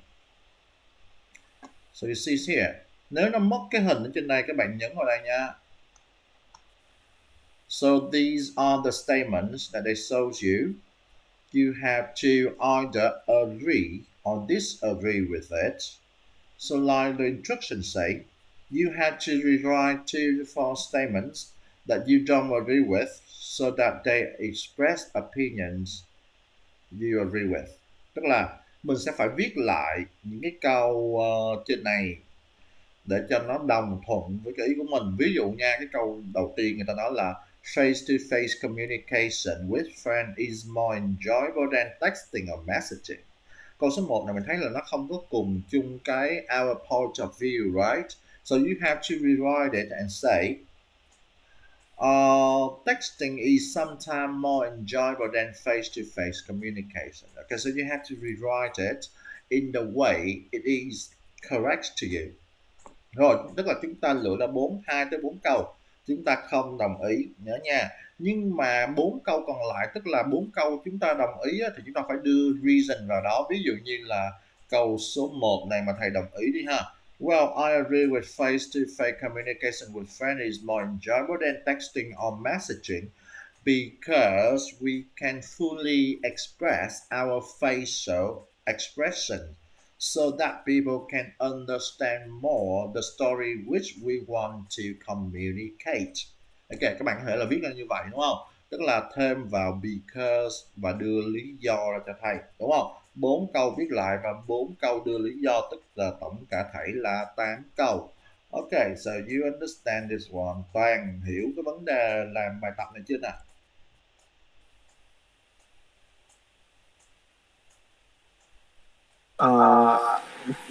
Còn hơi mông lung một xíu á thầy. Ok, mong luôn có phải hiểu không? Nếu thầy không hỏi lại là ok, các bạn cũng bắt đầu không hiểu rồi đúng không? Tức là ở đây chúng ta có 8 cái statement, các bạn sẽ lựa ra 4 cái mà các bạn không đồng ý và viết lại cho nó đồng ý với mình. Ví dụ như cái câu số 1 á, là mình không đồng ý với cái chuyện face to face communication with friend is more enjoyable than texting or messaging, thì mình sẽ phải viết lại sao đó cho nó đồng ý với mình, bởi vì mình thấy là okay, I think that texting or messaging is more enjoyable. Đó, thì mình phải viết lại, tức là mình đảo ngược lại và viết lại, mình chọn 2 tới 4 câu đúng không? Vậy thì sẽ còn lại 4 câu còn lại mình sẽ đồng ý với. Đó, ví dụ như là cái câu số 8 mà đúng không? Nếu mình đồng ý với câu số 8, a conversation can become boring if one person talks too much. Một cái cuộc hội thoại có thể trở nên nhàm chán nếu một người nói quá nhiều, đúng không? Các bạn có thể cho lý do hoặc là cho ví dụ cũng được ha. Ở đây thầy có thể cho lý do because it is more interesting if there is a two-way communication.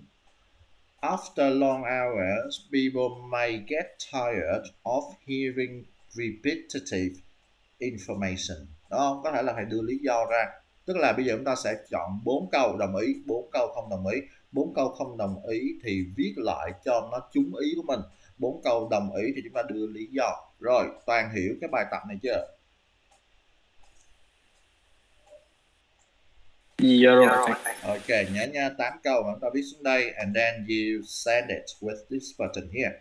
Okay, so now we move on to, bây giờ chúng ta sẽ gì nhỉ? Nãy giờ nói cũng hơi mỏi miệng đúng không? Okay, so I think that we should move to listening. Okay, chúng ta sự listening chứ nha ha. Rồi chúng ta sẽ quay về cái speaking sau ha. Okay, vậy hiện tại vô đây. Listening.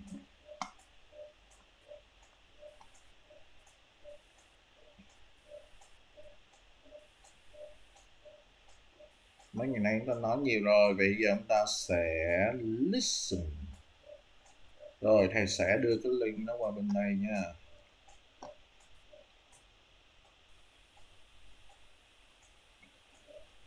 Okay, so we have like many smartphones, and then we have to speak a little bit, and then we would listen. Okay. Rồi thay vì, so we have lack listening.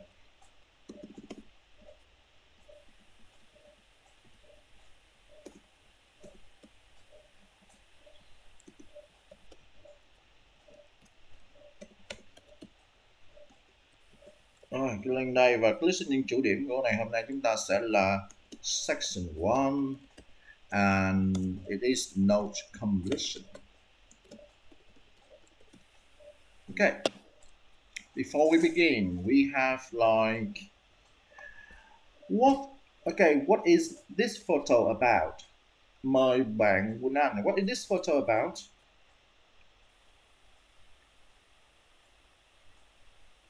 I think this photo is about a lot of smartphones are being sold in the store. Okay, and good. Yeah, a lot of smartphones are being sold in a store. Okay, so now let me ask some real questions here. How often do you use your mobile phone? Mời bạn Toàn. Okay, how often do you use your mobile phone? Bắt đầu expand ra cho thầy theo chiều ngang.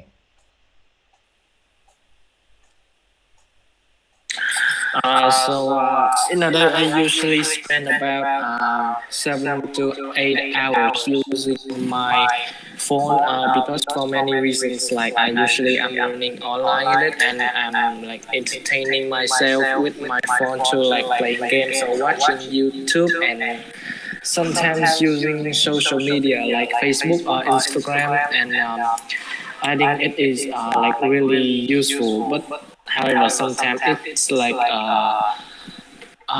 it is a waste of time for me because I just spend hours of playing games and like not really focus on my work at school. So Okay. sometimes it is good Mình and có thể bad nói for me. là sometimes I was okay, sometimes I am being carried away.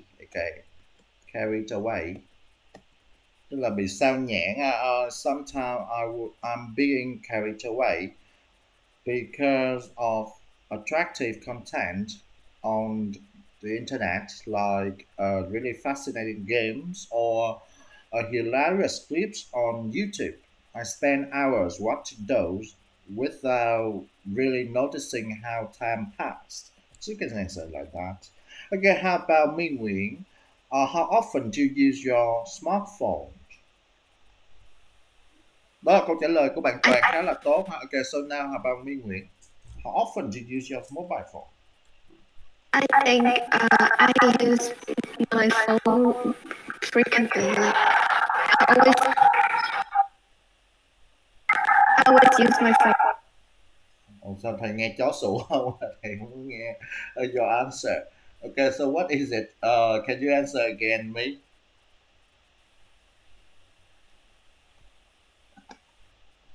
No, what I Ok, đang đang ở cái khu vực nào đó ổn rồi. Ok. Anyway, okay, so I move on to different person and then later I will ask you again. Okay, we're done. So how often do you use your mobile phone?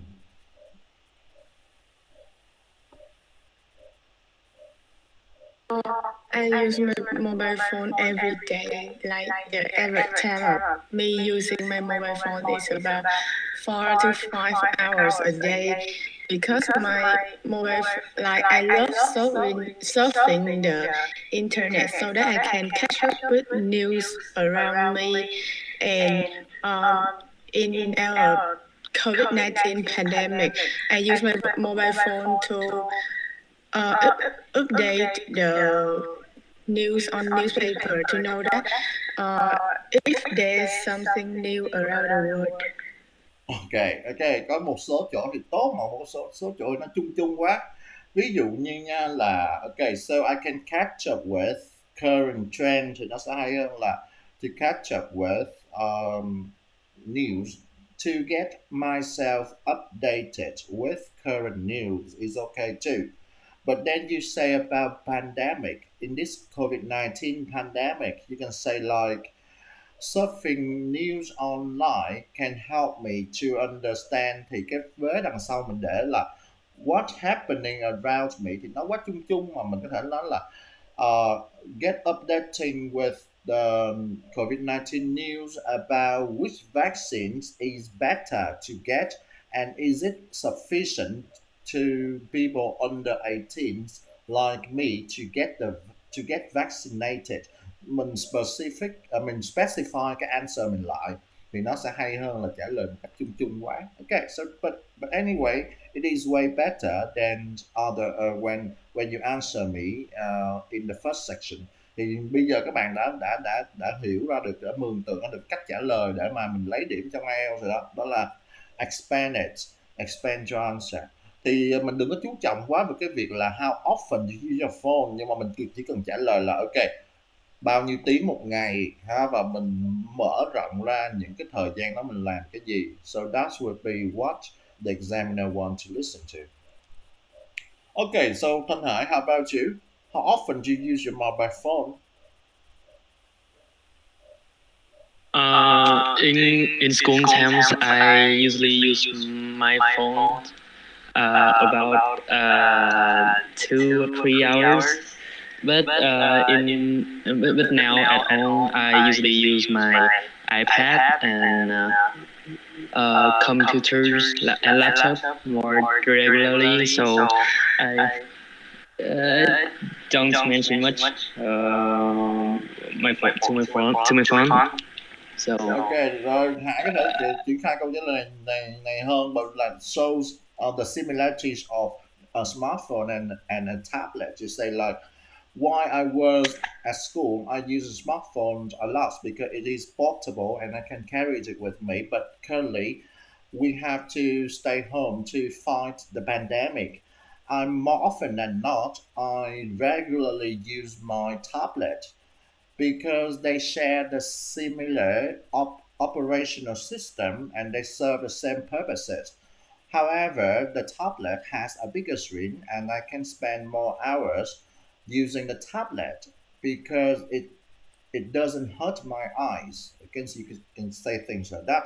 Thì đây là một cách expand nó mới mẻ hơn là mình dùng sự so sánh ở đây ha. Và bởi vì mình sẽ không trả lời cái câu hỏi của giám khảo mà mình sẽ đưa một cái alternative để mình trả lời, thì always you can do like that.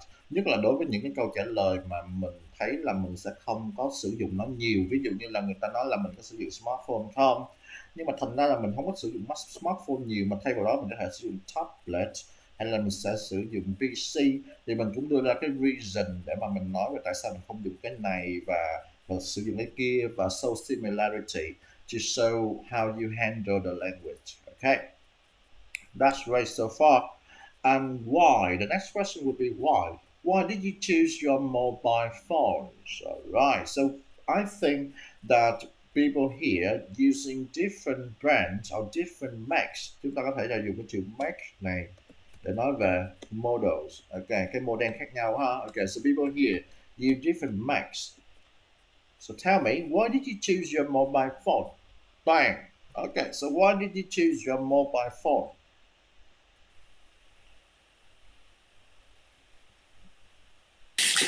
Can you ask me again? I can't see it properly. Okay, why did you choose your mobile phone? Like you mean like choose the brand of the iPhone or like Yeah, okay, choose. that thing. Hồi nãy thầy có mention một cái chữ đó là max. Cái chữ max này nó sẽ equal to, it's equivalent to models. So let's say, why did you choose your mobile phone max? Tức là cái model, tại sao mình chọn cái phone đó? So Toàn, so what's your answer? Why did you choose your mobile phone? Thầy nói lại được thầy, cái khúc mà thầy giải thích thì con lại không nghe được cái thầy, nên là Ok, rồi cái max tức là cái model, tức là cái loại phone đó. Okay, so I should say like, why did you choose your mobile phone max?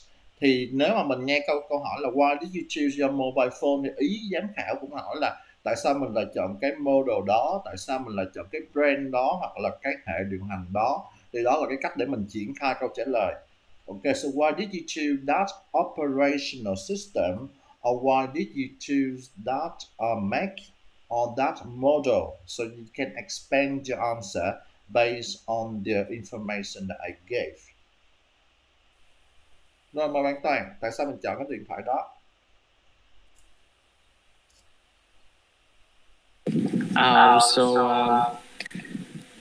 I choose my phone because it, in my opinion, it looks attractive, and I found it it would be useful for me in the future for like learning online or like entertaining myself,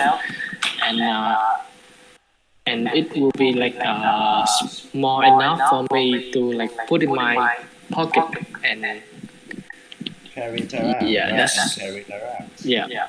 Okay, that's great, but well, you can say things like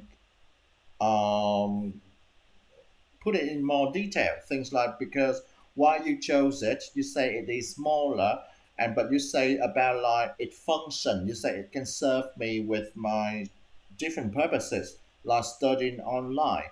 You can put something like RAM, storage, the processors of the phone to show how powerful it is, that it can serve your purposes. Okay, so you can illustrate and demonstrate that kind of functions of the phone.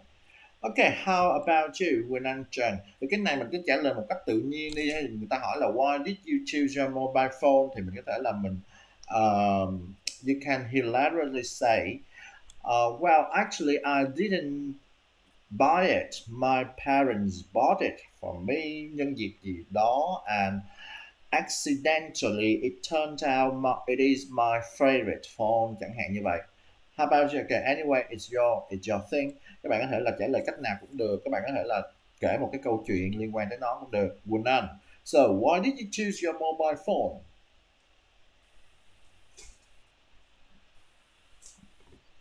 I chose my mobile phone because it's the newest mix, and I think it's strong enough for me to. Rõ rõ hơn chứ It's strong Quỳnh Anh. enough to. Mình nói là okay, it is the newest make of hãng nào mà release vào năm nào đó, đúng không? Ok, nó sẽ phong phú hơn. Ok, Quỳnh Anh, return, trả lời lại thử xem nào. I chose my mobile phone. I chose my mobile phone because it's the newest mix of Apple, which I guess released like a few months ago. I chose it because of it's strong, can serve me with like surfing the Không có strong internet. nha. Okay. Điện thoại không phải con người mà strong nha. Okay, because of its powerful processor. So you can say like powerful processor. Đúng không? Nhờ vào cái vi xử lý mạnh mẽ của nó. Thanks to its powerful processor that I wouldn't get stuck when browsing a lot of tabs in the browser, right? Okay, so you can say things like that. Good.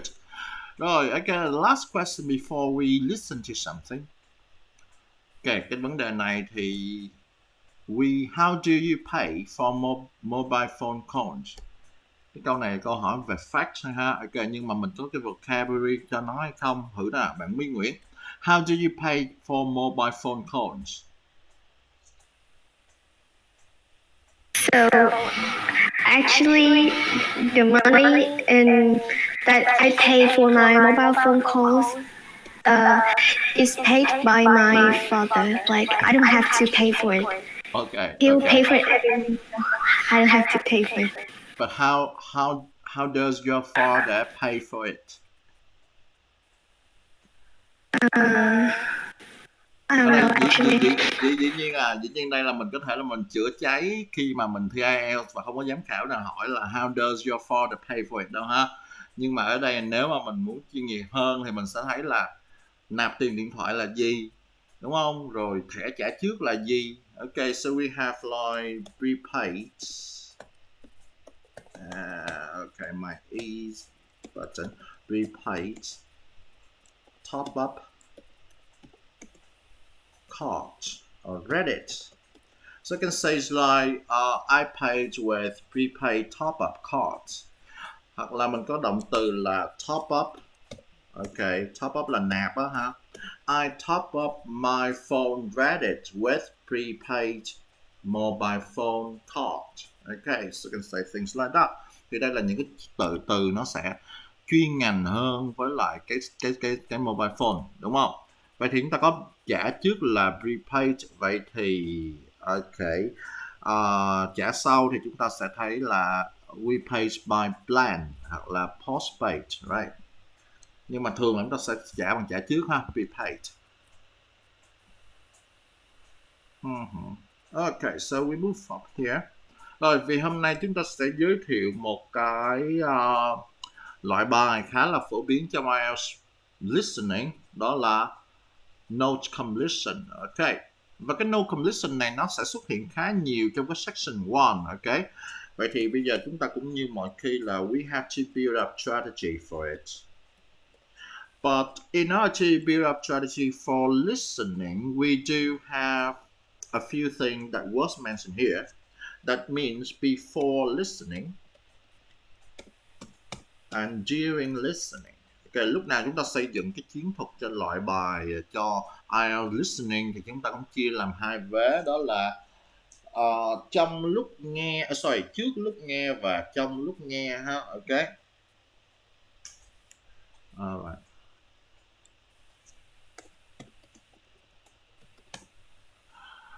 Vậy thì bây giờ đầu tiên người ta sẽ mở màn bằng cách là now. Cái vấn đề đầu tiên của chúng ta trong lúc nghe sẽ là cái chủ điểm locate information. Okay, locate information.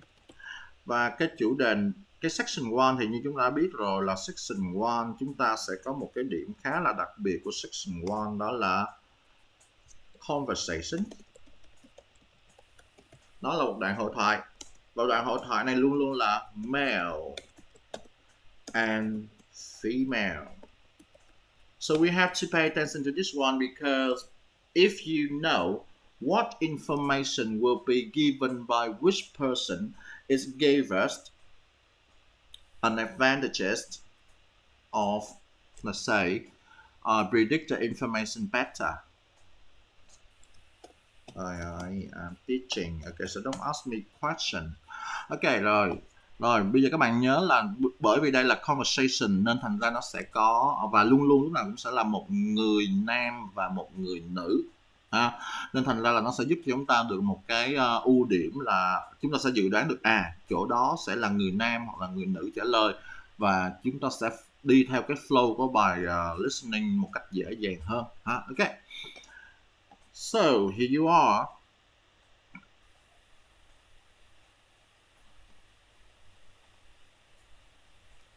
Vậy cái vấn đề đầu tiên chúng ta thấy là khi mà chúng ta nghe một thông tin đó, thì chúng ta sẽ biết được đó là người ta muốn hỏi cái gì. Vậy thì bây giờ chúng ta thử nghe một cái đoạn thông tin này, và ở đây người ta đặt ra một câu hỏi là what do they discuss? Is it a new mobile phone or is it about a new mobile service contract? Đúng không? Vậy thì chúng ta sẽ chuẩn bị nghe một cái bài giữa hai người này, một người nam và một người nữ, và chúng ta sẽ dự đoán xem là hai người này đang thảo luận về cái gì.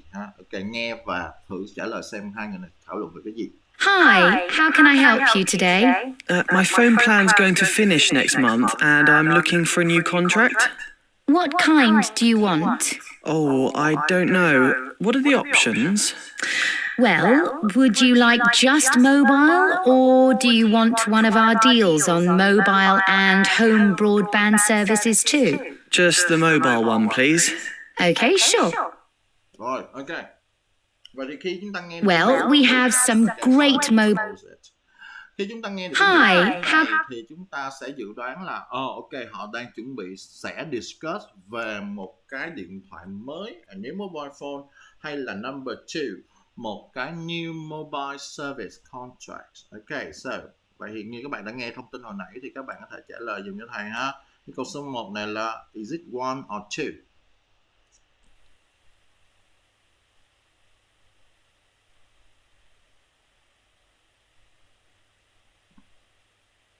Okay, alright. Rồi, ok. Rồi, có một bạn trả lời one and 3 people trả lời number 2. Rồi, vậy chúng ta nghe lại ha, và bạn Toàn chuẩn bị trả lời cho thầy nè. Why it can't be a new mobile phone? Can I help you today? My phone plan's going to finish next month and I'm looking for a new contract. What kind do you want? Oh, I don't know. What are the options? Well, would you like just mobile, or do you want one of our deals on mobile and home broadband services too? Just the mobile one, please. Okay. Okay. Okay, Toàn. Although I heard something about just a mobile, please, but I couldn't choose couldn't choose one as the answer. Why?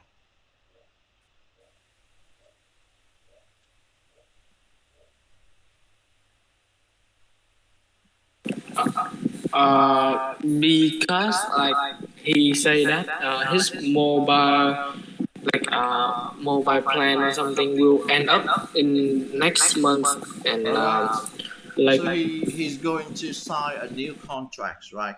And then the woman asked him whether he wants just a phone or just a phone plan, or the phone plan with a service, broadband, things like that. Right? Okay. Can you hear me, teacher? I can't hear you say anything. Toàn nghe lại được chưa nè? Dạ rồi. Okay. Okay. So, Lai Toàn said that although at the end they say something about new mobile phone, but in the beginning he says something about his contract is going to end up this month.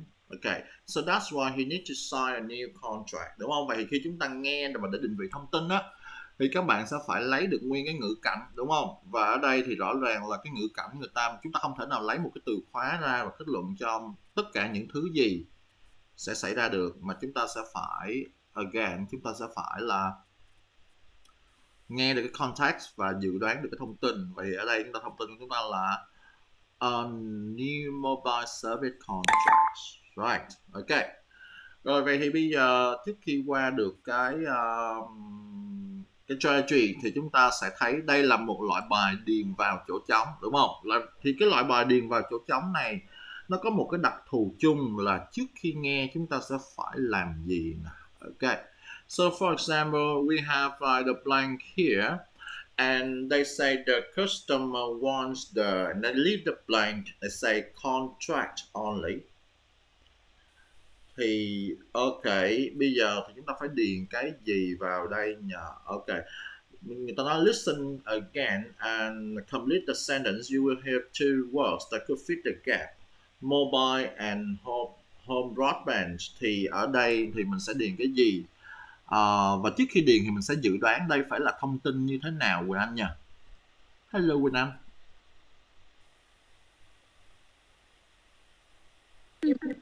Thầy hỏi lại. Cái chỗ trống này phải là thông tin gì nhỉ? Chúng ta dự đoán trước khi chúng ta nghe đây phải là thông tin gì?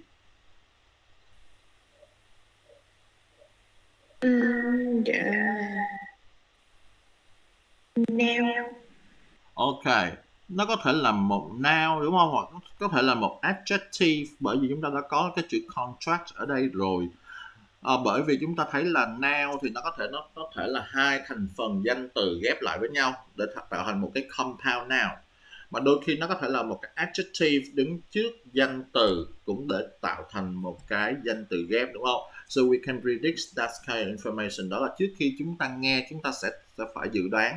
Vậy là chúng ta sẽ phải làm những cái bước gì trước khi nghe, và trong khi nghe thì chúng ta sẽ lấy được thông tin gì trong đây ha. Ok, so vậy thì nếu mà phải điền vào chỗ trống thì chắc chắn chỗ này phải là gì, các bạn nghe và thử điền và xem sao nhé. Hi, how can I help you today? My phone plan's going to finish next month, and I'm looking for a new contract. What kind do you want? Oh, I don't know. What are the options? Well, would you like just mobile, or do you want one of our deals on mobile and home broadband services too? Just the mobile one, please. Okay. Alright, so if I have to write the word in the blank thì nó sẽ là gì nha cả lớp nha. Ok, so các bạn thử trả lời 1.2 này cho thầy nha. If I have to write words in the blank, what should it be? The customer wants the... Okay. Rồi, vậy thì tất cả các bạn đều chọn là mobile contract only. Thì cho thầy hỏi nè. Ok, so Hải, so why it is not home broadband? Because the last sentence I heard from him is just the mobile only. Ok, just the mobile only, đúng rồi.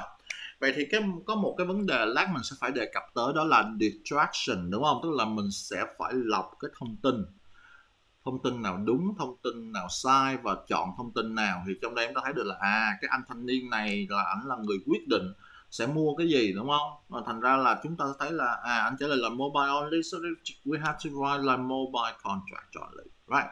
Và đó là cái chiến thuật mà chúng ta sẽ phải áp dụng ở đây. Rồi, và cái bài tập nhỏ số 3 nè, bây giờ mình sẽ coi câu hỏi này ha. Student mobile plans comes with a free SIM, để một chỗ trống và chữ phone. Ok. Vậy thì bây giờ ở đây chúng ta có cái nào mà chúng ta cần quan tâm, những cái từ khóa nào để chúng ta có thể là chốt chặn lại để khi mà chúng ta nghe chúng ta thấy là đây chuẩn bị sẽ có câu trả lời rồi đây. So what are my keywords in this situation? Mời bạn Quỳnh Anh.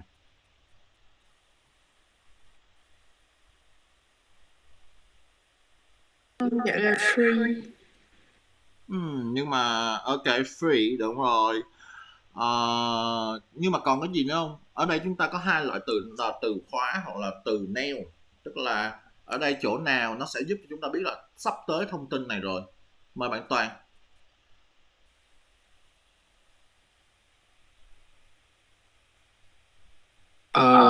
Thầy hỏi lại được, hình như bên con nó bị hơi giật một chút. Ok, thầy hỏi là ngoài cái chữ free mà bạn Quỳnh Anh vừa mới cho thì có một cái thông tin nào phía trước để chúng ta biết là thông tin chuẩn bị nghe sắp tới rồi.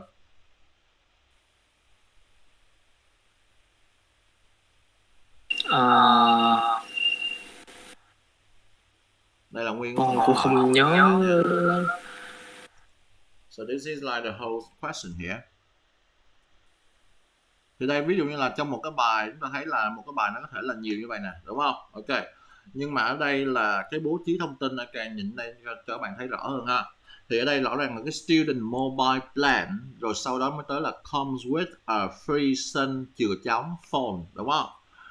Thì rõ ràng ở đây chúng ta sẽ, nếu mà chúng ta trước khi chúng ta bước vào phòng thi, trước khi chúng ta nghe thì chúng ta sẽ phải phân tích là ở đây là người ta sẽ phải nhắc tới cái chữ là student mobile plan first, right? And then they will say something about the free.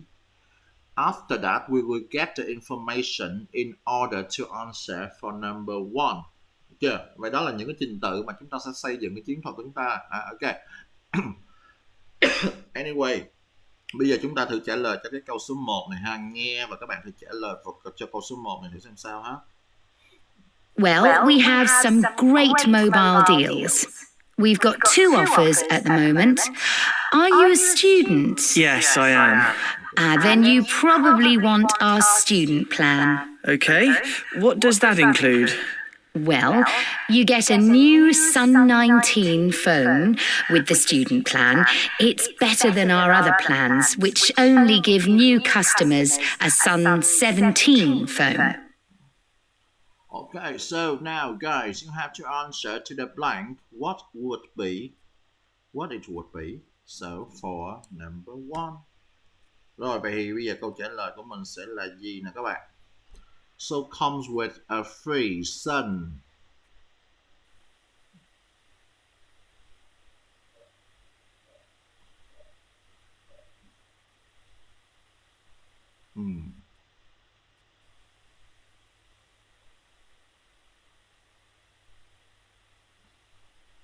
Quỳnh Anh.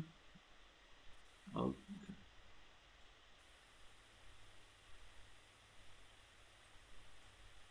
Hello, Quỳnh Anh. So what's your answer, Quỳnh Anh?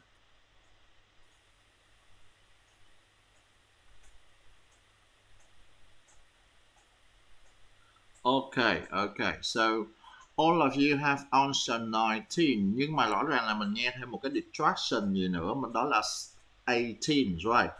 So right here. Than our other plans, which only give own with the student plan. It's better than our other plans, which only give new customers a Sun 17 phone. Sun 17. Okay, so why couldn't I write Sun 17 as the answer? Toàn, so why couldn't I say 17 here? Số 17 đây không đúng là sao ạ? Because it's like it happens after, and I think it's like distraction, right? Yeah, this is the distraction, and it belongs to different phone plan. It doesn't belong to student mobile plan. The student mobile plan has to be 19. Rồi, vậy nãy giờ chúng ta đã rút ra được một số vấn đề. Chúng ta phải đưa nó vào cái chiến thuật làm bài chúng ta cho nó hợp lý nè, đúng không? Ok. Vậy thì khi chúng ta chuyển vào cái bài nguyên như vậy thì đầu tiên vào chúng ta sẽ phải làm cái gì? Ok. Đầu tiên vào thì thầy sẽ phải nghe xem là cái bài này You will hear a student. nó là về chủ đề gì. Đây là cái đoạn dẫn đề mới đầu vào thì cái section nào họ cũng sẽ có đoạn dẫn đề. Ví dụ nhé. You will hear a student buying a monthly mobile phone service plan. Rồi, nhắc lại cho người phụ nữ đó vừa nói gì vậy Quỳnh Anh? You will hear a student.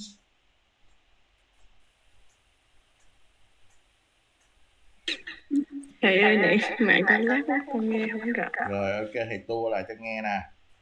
You will hear a student buying a monthly mobile phone service plan.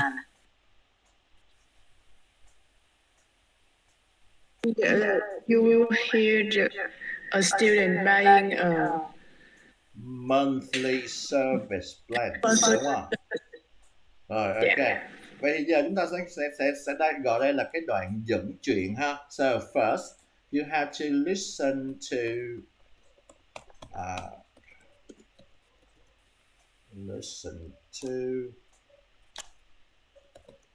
the instruction. Okay, instruction.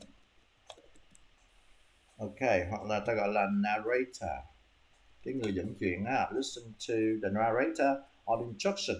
Vì cái này nó sẽ giúp cho chúng ta hiểu được cái context của cái bài mà chúng ta sẽ chuẩn bị nghe. Tức là cái ngữ cảnh của nó sẽ là gì. Bởi vì chúng ta thấy nghe là you are going to listen to a student who buy a monthly services. Tức là người này sẽ chuẩn bị đi ký cái hợp đồng sử dụng phone theo hàng tháng, đúng không? Ở đây là cái chủ đề này. Thì lát chúng ta sẽ nghe và chúng ta biết được đây là cái conversation, tức là cái cuộc hội thoại giữa hai người. Và lát chúng ta nghe người nào là student, giọng nam hay giọng nữ thì người còn lại sẽ là cái người bán, đúng không? Bởi vì chúng ta biết được trước cái ngữ cảnh rồi. Vậy thì đầu tiên chúng ta sẽ nghe cái này và để mà nó hỗ trợ cho chúng ta dự đoán thông tin được tốt hơn. Và ngay sau đó là các bạn sẽ nghe thấy nè. For questions 1 to 5, listen and complete the gaps. Đúng không? Rõ ràng là người ta sẽ chia làm hai mảnh đối với một cái bài 10 câu hỏi. Ở đây người ta nói là từ câu 1 tới câu 5, from question number 1 to number 5. Và người ta sẽ đưa mình khoảng 30 giây để mà chuẩn bị cho câu hỏi từ số 1 tới câu số 5. Rồi, đó là, vậy thì bây giờ chúng ta phải bắt đầu chuẩn bị thôi, đúng không? Rồi, vậy thì để mà chuẩn bị thì đầu tiên thì ok, thầy sẽ đưa cái tấm hình lên đây để cho chúng ta dễ mường tượng hơn ha. So, manage presentations.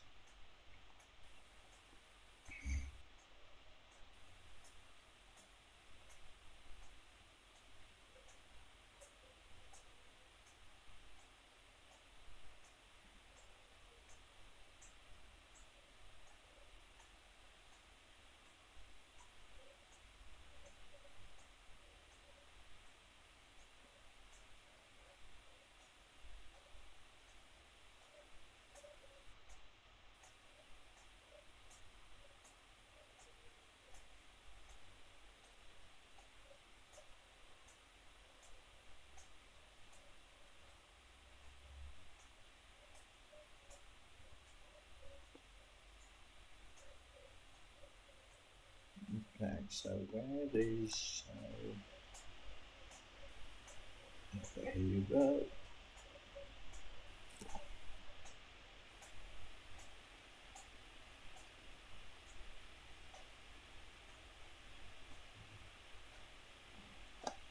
Rồi, chúng ta có một cái hình ở đây thì phóng lớn lên ha. Vậy cái việc đầu tiên của chúng ta là okay, so first of all, I have to do something like this.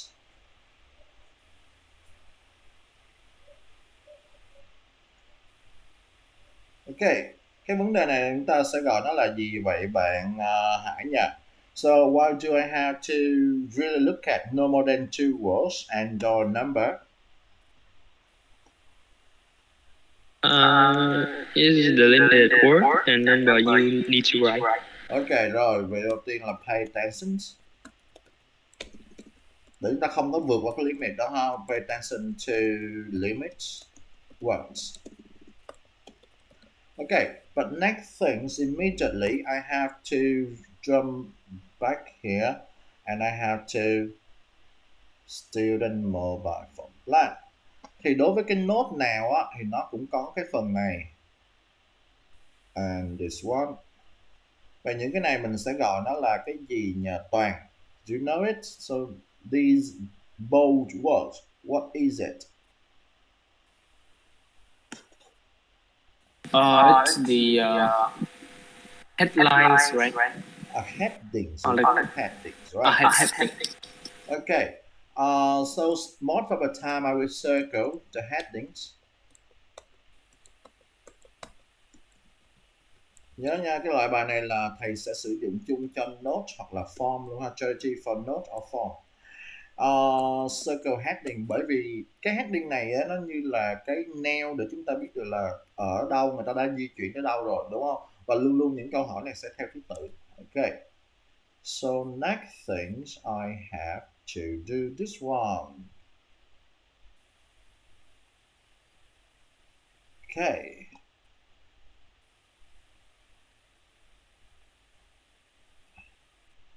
Alright, so what I have done here, Quỳnh Anh, thầy vừa mới làm gì đối với những cái chữ này nhỉ? Underline. Okay, so you may highlight or underline keywords. Okay. And based on the keywords, I can really say for number 2, number 1 ta có thể trả lời rồi đúng không? So for number 2, I would say, thầy viết ra ngoài đây nha. Number. Ok, đó là thầy vừa làm gì bước tiếp theo vậy bạn Mỹ Nguyễn. So what I have done next.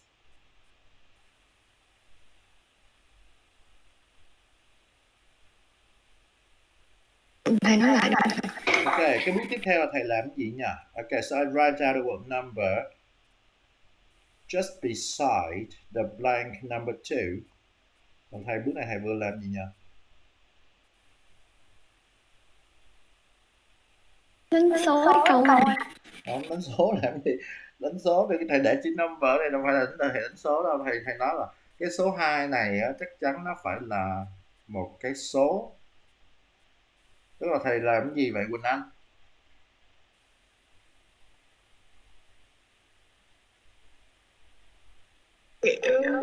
Mình đoán cái sẽ điền đúng đoán cái thông tin có thể sẽ điền đúng không? Ok, nhưng mà chắc chắn là đi thi mình không để được cái chữ number đâu, mà các bạn có thể là viết gọn hơn là no, right?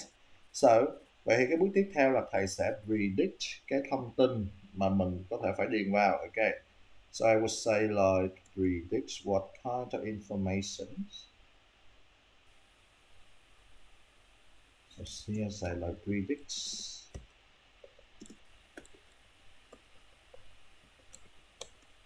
types of information for explain. Đúng không? Ok, và bây giờ bởi vì chúng ta sẽ phải phân tích từ cái này là cái bước trước khi nghe ha, phân tích từ câu 1 tới câu 5. So we would do it together. Và đôi khi đối với từng cái câu hỏi thì nó sẽ được ngăn cách bởi những cái từ nail. For example like number 3 here, thì rõ ràng là trước khi nó qua tới number 3 thì các bạn sẽ phải nghe được cái thông tin là 600 minutes, right? And then rồi phân tích tiếp cho thầy cái thông tin ở chỗ thứ ba, cái là toàn. Ok, so how do I do with number 3?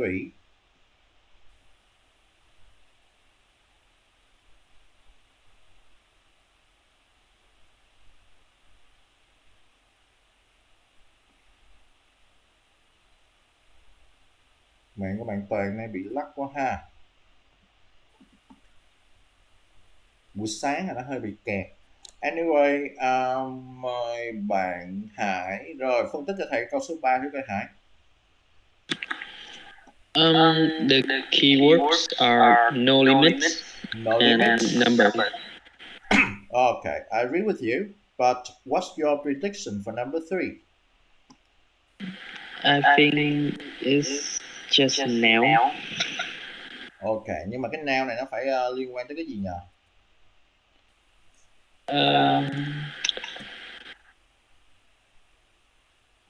about the mobile phone.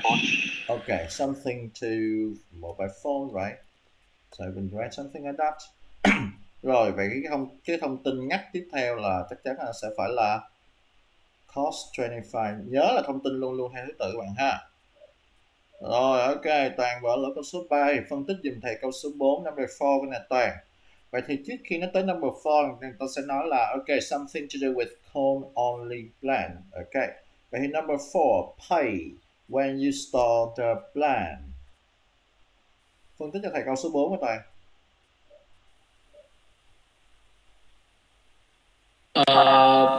Pay start the plan.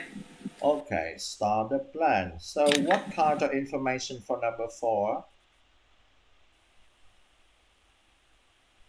I think it will be like now like about money or like a type of Đơn fee. giản thôi ha, amount of money, đúng không? Đơn giản chỗ này chắc chắn rồi, đúng không?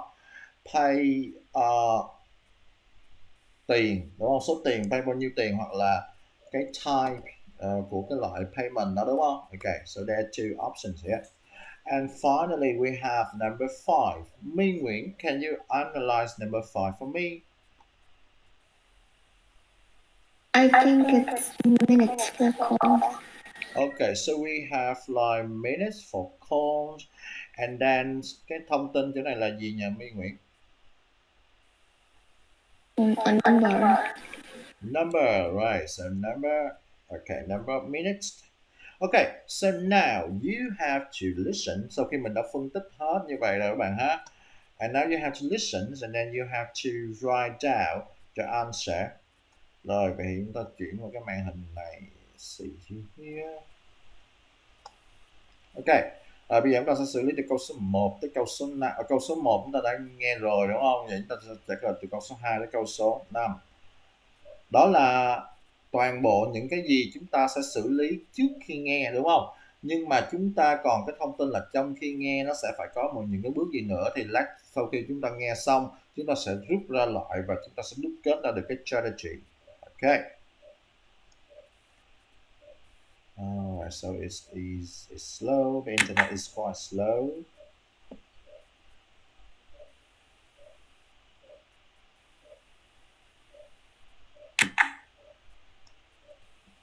Okay, again.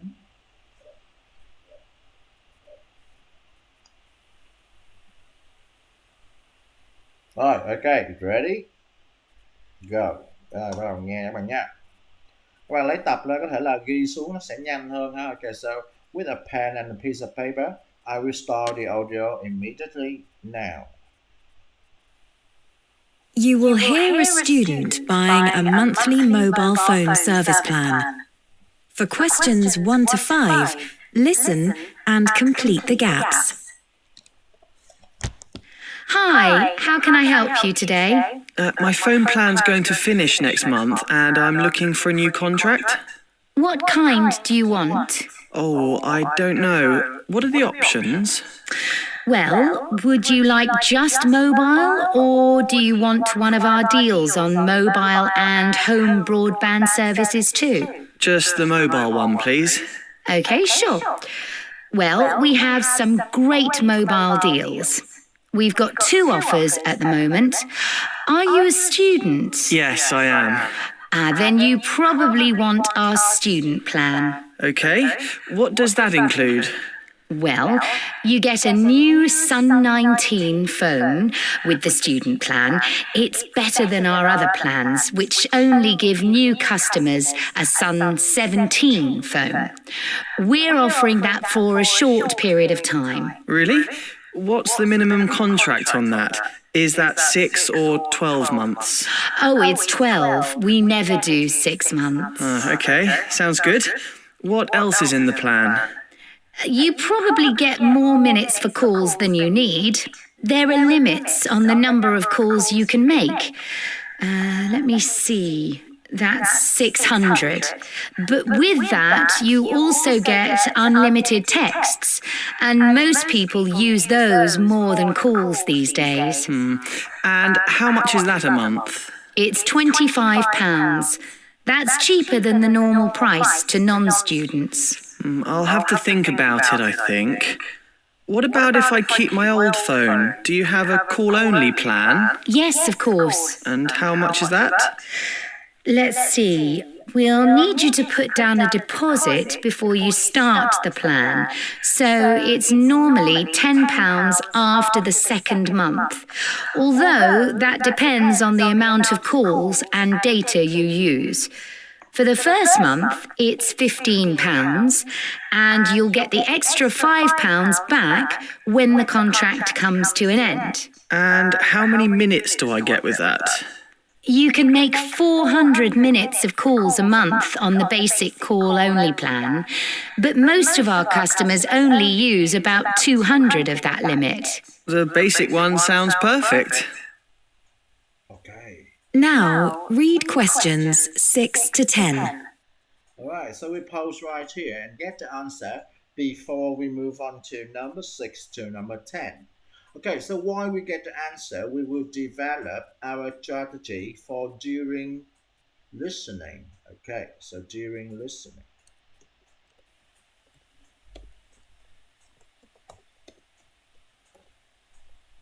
Okay, first of all, let's get the answer for number 2. Okay, guys, so give me the answer for number 2.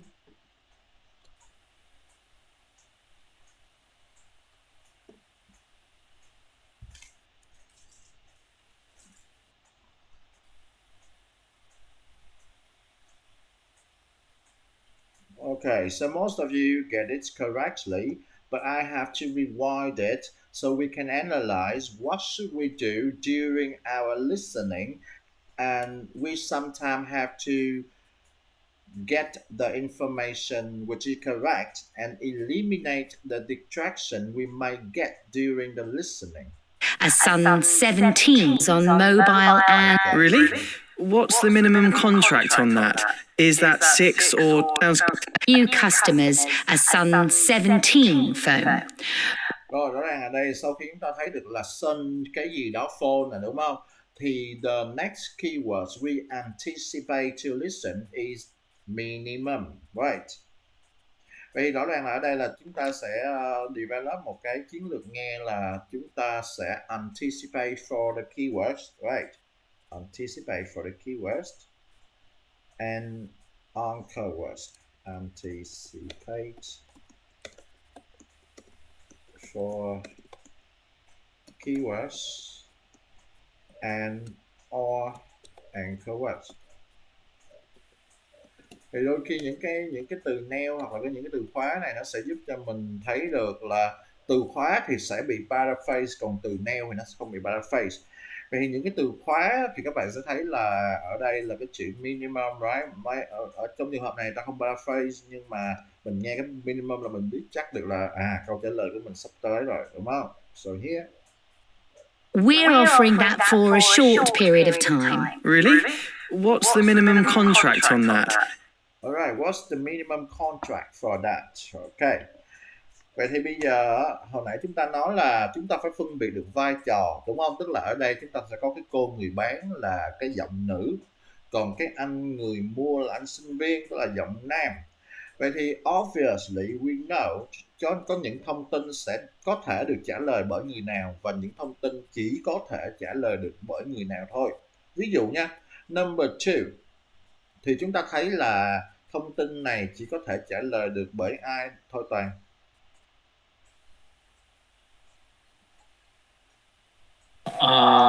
Cái cô người bán đúng rồi, cái cô người bán đúng không? Cô người bán thì mới có trả lời được minimum contract bao nhiêu months rồi, đúng không? Nên thành ra là những thông tin nào mà tới từ cái anh đó thì nó đa phần thường sẽ là distraction. So you can see here. Vậy thì ở đây là mình nói mình sẽ distinguished. Okay, between rows. Okay, thầy viết tắt cái chữ between nhá. Between rows. Để mà mình lọc ra, để mà mình filter những cái distraction. Okay. Các bạn nghe các bạn sẽ thấy là nó sẽ như thế này. Is that 6 or 12 months? Đúng không? Rõ ràng là anh này sẽ đưa ra 6 or 12 months, nhưng mà kết luận thì phải là cô này. Oh, it's 12. We never do 6 months. Ok, đúng không? Cô này sẽ chốt chúng ta là 12. So that's why the answer here has to be 12. Okay, it is very obvious. Và cái số 3 là mình sẽ quickly. Okay, so we have to quickly write down. Okay, so write down the answer. Okay. Right, okay, so number 3, I would like to get the answer for number 3, guys. So what is the answer for number 3?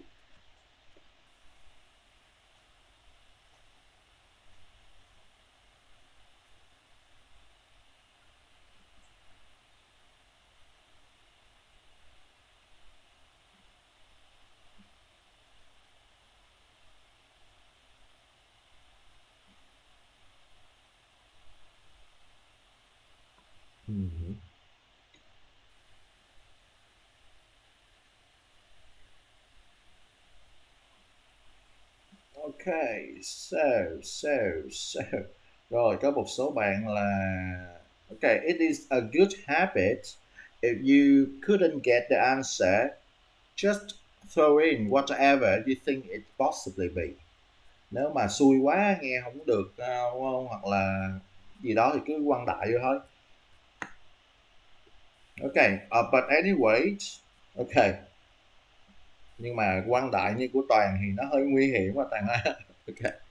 Bởi vì cái nó phải make sense first. Ok, quăng đại như bạn Nguyên Nguyễn này thấy là hợp lý nè, đúng không? Ok, bởi vì có thể là mua một cái plan điện thoại thì nó có thể là calls hoặc là gì đó, tricks là ok, tricks thì nó không có thể là nó không có vô được cái trường hợp này rồi. Anyway, rồi bây giờ chúng ta sẽ gặp một cái số vấn đề ở đây là bắt đầu chúng ta sẽ xuất hiện những câu trả lời sai rồi, đúng không? Bởi vì ở đây chúng ta đang me cái thằng no limit, đúng không? No limit. Và chúng ta đang hình thành trong đầu là cái thứ tự nó phải nói là no limits on the number of, nhưng mà ở đây chúng ta thấy cái câu trả lời nó sẽ nằm như thế này nè. Okay, sounds good. What else is in the plan? You probably get more minutes for calls than you need. You will get more minutes for calls than you need. More minutes doesn't mean no limit. Ok, bạn sẽ có được lúc này thầy nghe thấy cái này thì lọc thằng này là distraction nào thầy sẽ không lấy. More minutes on phones than you need. Bạn sẽ có nhiều phút để gọi hơn là bạn cần. Nhưng ở đây không có phải là không hạn chế. There are limits on the number of calls you can make. There's a limit, đúng không? There is a limit. Vậy thì chúng ta phải nghe rõ được cái này là phủ định hay khẳng định. Vẫn là distraction. Let me see. That's 600. But with that, you also get unlimited texts. Ok. Rồi bây giờ chúng ta thấy trường hợp ở đây nè. Có hai cái thứ nó cứu cánh của chúng ta, đó là tại sao cái thông tin về calls là thầy sẽ không có lấy nó là bạn My biết không? Ngoài những cái mà thầy dẫn dắt là ok anh này anh nói là cô nói là there's a limit, thì có một cái thông tin mà trước khi nói tới cái no limits này là người ta có đề cập tới, đó là thông tin gì nằm cái dòng phía trên đó bạn My?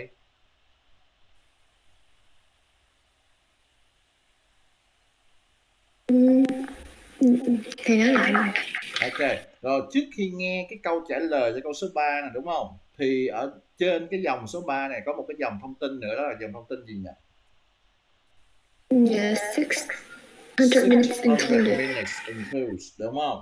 Vậy thì trùng ngay cái việc đó là cái 600 phút gọi, đúng không? Vậy thì nếu mà thông tin người ta chưa có nói tới cái chữ 600 này thì đừng có lấy những cái thông tin mà trước cái 600 này để điền vào cái số 3, các bạn hiểu không ạ? Ok, tức là hồi nãy chúng ta ghi trong cái phần chiến thuật của chúng ta là chúng ta sẽ phải nhờ vào những cái từ now, đúng không? Ok, so we have to anticipate for, let's say, anchor words. Ok, tức là mình phải chờ tới cái anchor words nó tới rồi thì nó mới tới câu trả lời cho câu số 3. Nên hồi nãy chúng ta có thấy là cái gì đó minutes rồi count gì đó, chúng ta không thể lấy những cái thông tin đó được bởi vì nó chưa đề cập tới cái 600, đúng không? Nhưng mà bây giờ chúng ta thấy được đó là cái keyword nó được nói như thế nào. Do they say no limit in this situation? Toàn ở đây hồi nãy cô ta có dùng cái chữ no limit nữa không? Dạ không. Okay, so which word did she say instead of no limit? Toàn.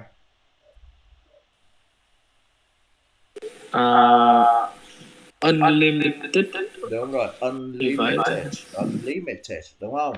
Vậy thì rõ ràng là trong lúc nghe thì chúng ta thấy là cái keywords của chúng ta như thế nào Toàn?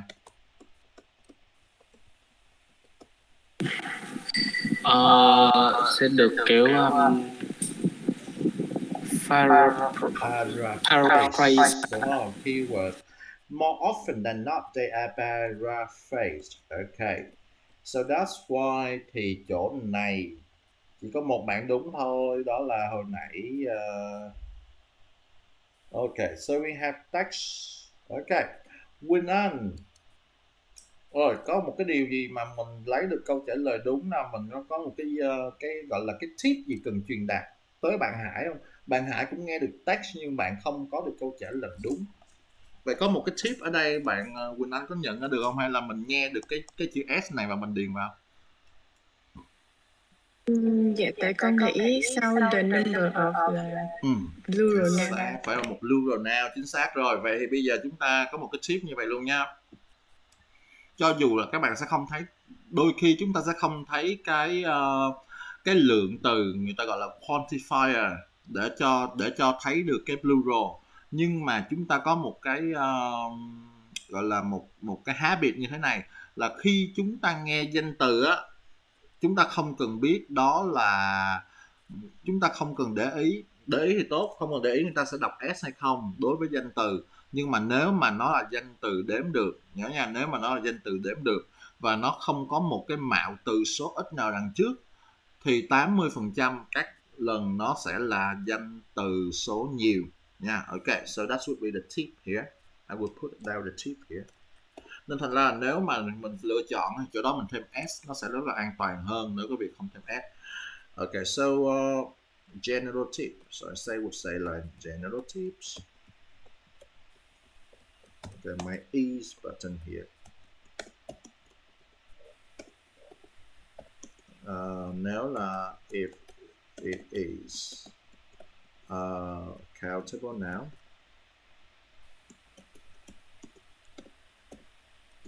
without any article, thì most of the time you make it plural. Ok. Vậy thì ở đây là đối với chúng ta, khi chúng ta nghe chúng ta thường bỏ S cái đằng sau, chúng ta không có chú ý điều đó đúng không? Nhưng mà chỗ này chúng ta có thể là can đảm và điền vào đây, bởi vì chúng ta thấy là the number of, no limits on the number of, thì đằng sau đây là text. Ok. Rồi, so let's say with number 4. Number 4, what's your answer for number 4?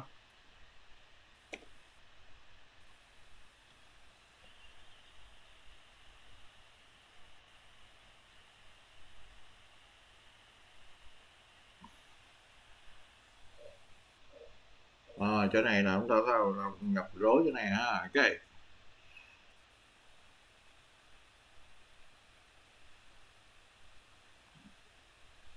Okay guys, so number 4, Hải, Quỳnh Anh and me, what's your answer?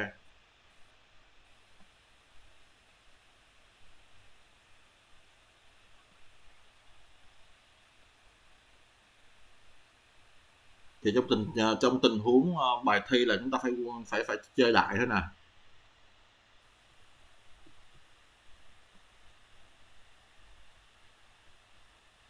Ok.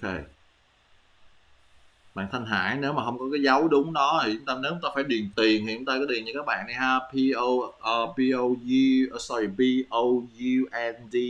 right? However, none of it is correct. Rồi bây giờ chúng ta nghe lại nha, không có bạn nào trả lời đúng câu này cả. Rõ ràng là nãy chúng ta đã thấy là từ khóa của chúng ta là when you start the plan. Ok, start the plan and pay. Thì hồi nãy thầy có hai cái option các bạn nha, đó là có thể là amount of money hay là cái type of money, cái loại tiền hoặc là cái con số. Chúng ta phân tích chúng ta phải nghĩ tới hai loại. Và có một cái từ nail phía trước đó là cost 25 pounds per month, đúng không? Tức là cái thông tin số 4 này nó phải đi theo sau cái thông tin 25 pounds, right? And any information before it is incorrect.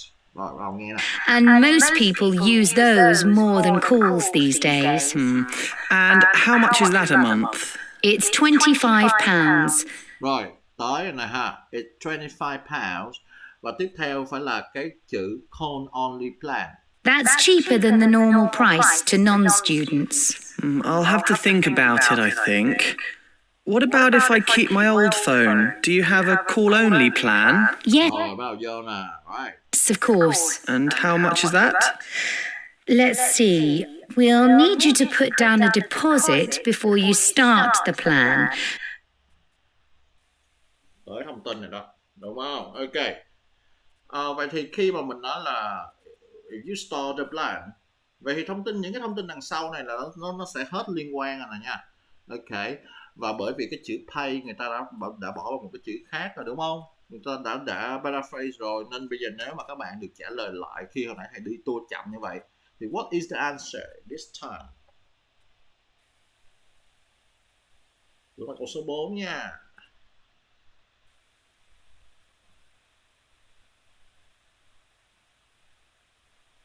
Nghe kịp không?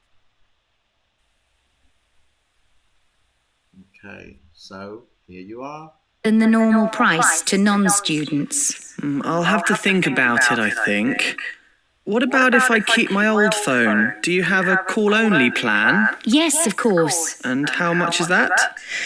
Let's see. We'll need you to put down a deposit before you start the plan. Okay. All right. I got with an answer. How about the others? Chưa đúng nha. With an answer cũng chưa đúng nha. Ẩu quá. Okay, I got Thanh Hải answer. How about me and Toàn?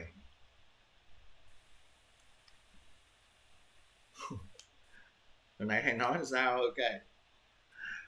Rồi, ok. Chúng ta đừng máy móc quá vậy nha các bạn nha. Ok, nè thầy nói là không có mạo từ đếm, không có mạo từ số ít. Nhưng nè, bài này bà nói như thế này nè. So you are here. On a deposit before you start the plan. Old phone. Do you have a call-only plan? Yes, of course. And how much is that? Let's see. We'll need you to put down a deposit. Rồi, vậy thì cái correct answer ở đây phải là cái gì nhỉ các bạn nha? Deposit. Đúng không? Rõ ràng ở đây người ta đã có mẹo từ rồi. Các bạn không thể nào mà sửa lại thành là deposits hoặc là deposit không, mà chúng ta phải để là deposit. Nếu mà nó không có, chúng ta không nghe được mẹo từ này thì thôi, nhưng mà ở đây người ta đã nói deposit rồi, nên các bạn phải để cái câu trả lời ở đây là deposit. Okay. So, deposit cũng không đúng ha. Vậy nãy giờ chúng ta thấy là đối với cái câu hỏi này nè là người ta paraphrase 2 lần, đúng không? Đó là paraphrase của cái pay với lại là cái before when, ok. Nhưng mà cái vấn đề ở đây là chúng ta phải lấy được cái chữ deposit here. Còn nói những cái thông tin phía sau các bạn nghe nó sẽ là distraction nè. Before you start the plan. So it's normally £10 after the second month. Đúng không? Cái 10 pounds after the second month. Vậy cái thông tin phía sau là after the second month thì nó đâu có liên quan tới you start the plan nữa. Nó sau 2 tháng rồi. Đâu phải là lúc chúng ta start the plan. Right? Although that depends. Alright. Ok. Nhớ nha. Đó là đối với cái bài IELTS thì nó sẽ tricky như vậy để mà chúng ta khó lấy được câu trả lời đúng. So for number 5. Okay. So I think that you get the number 5 correctly.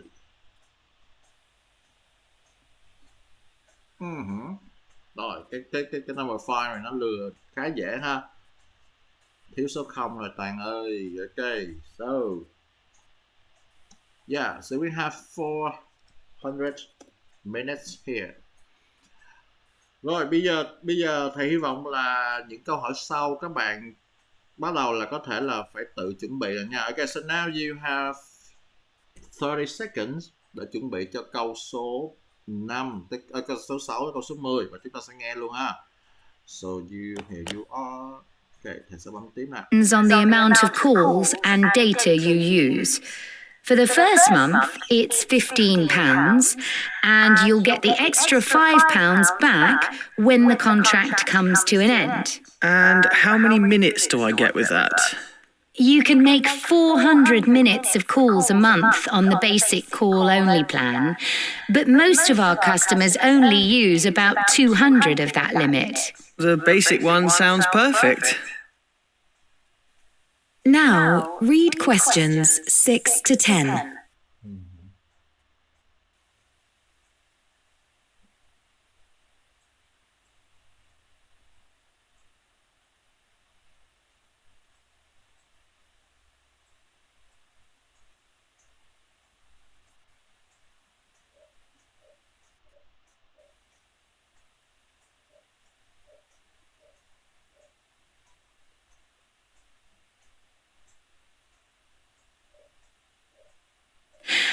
Right, let me just take some details from you. Sure. What's your full name? David White. Like the colour? Yes, that's right. Okay, and I need to take an email address, just so we can contact you if there's a problem. Sure. It's Stegboy. That's STEGBOY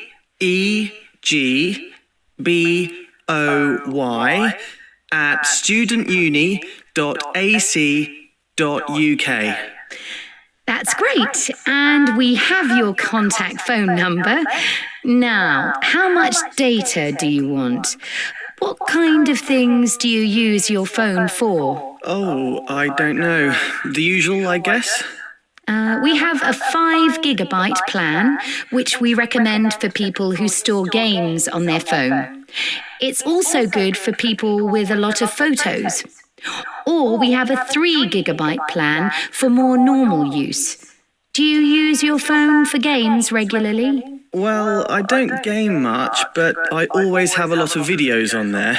I need to record things for my media course, so I think I'll go for the larger option. Sure, that's a good idea.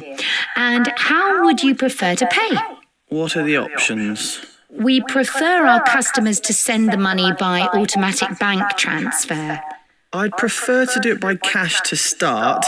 I've just started at university and I haven't opened a bank account here yet. That's no problem. Just send us your bank account details when you have them. Or you can always do a monthly top-up at any shop if you prefer.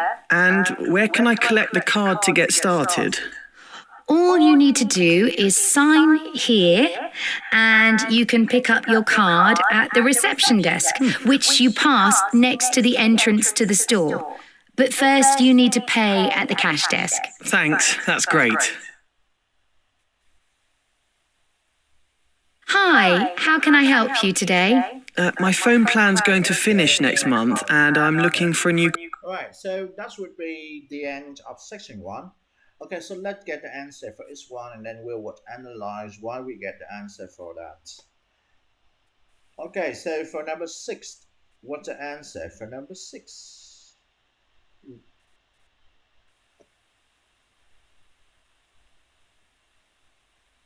Nhớ đúng chính tả này nha. Okay.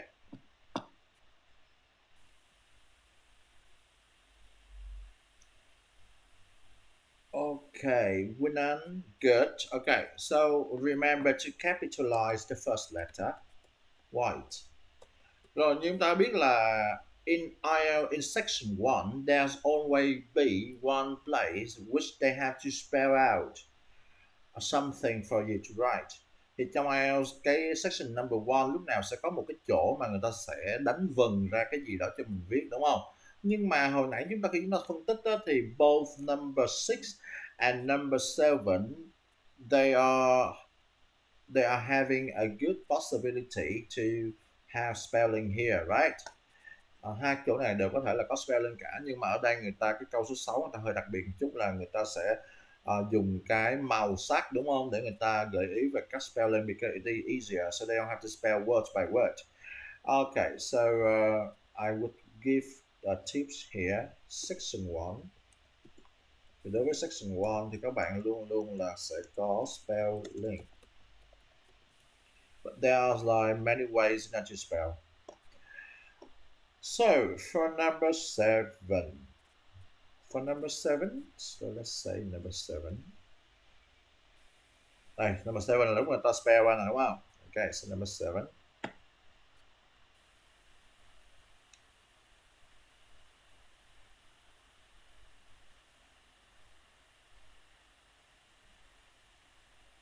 Okay.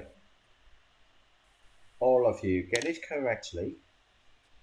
Đối với email thì mình không cần viết file đầu tiên, nhưng mà nếu mà mình phạm lỗi này nó cũng không sao cả ha. Okay, so we have stack boy. This is a spelling.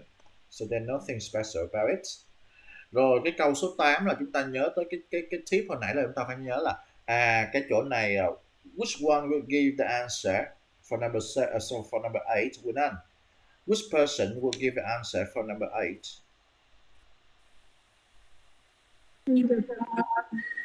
The student, đúng không? Ok, rõ ràng cái số 8 này là cái anh đó sử dụng, thì anh đó mới có đưa câu trả lời ở đây thôi. So, what is it? Alright. Good.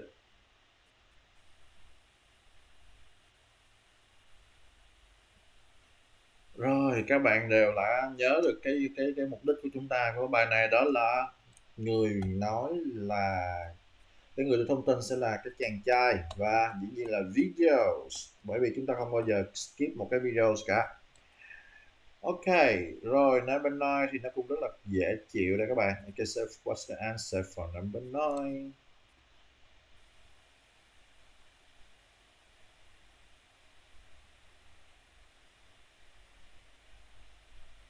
Rồi, không tự động viết hoa cái đầu tiên nha các bạn nha, Toàn nha. Ok, chúng ta chỉ cần viết CASH, chính xác, đó là cast.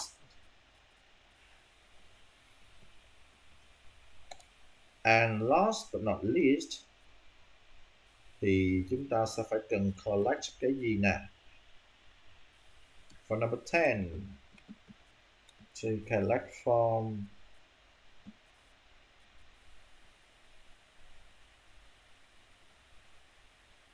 Đức lúc nào cũng nghe loại ra, ok, chính xác, nghe loại ra cái destruction, lấy thông tin đúng, thế thôi.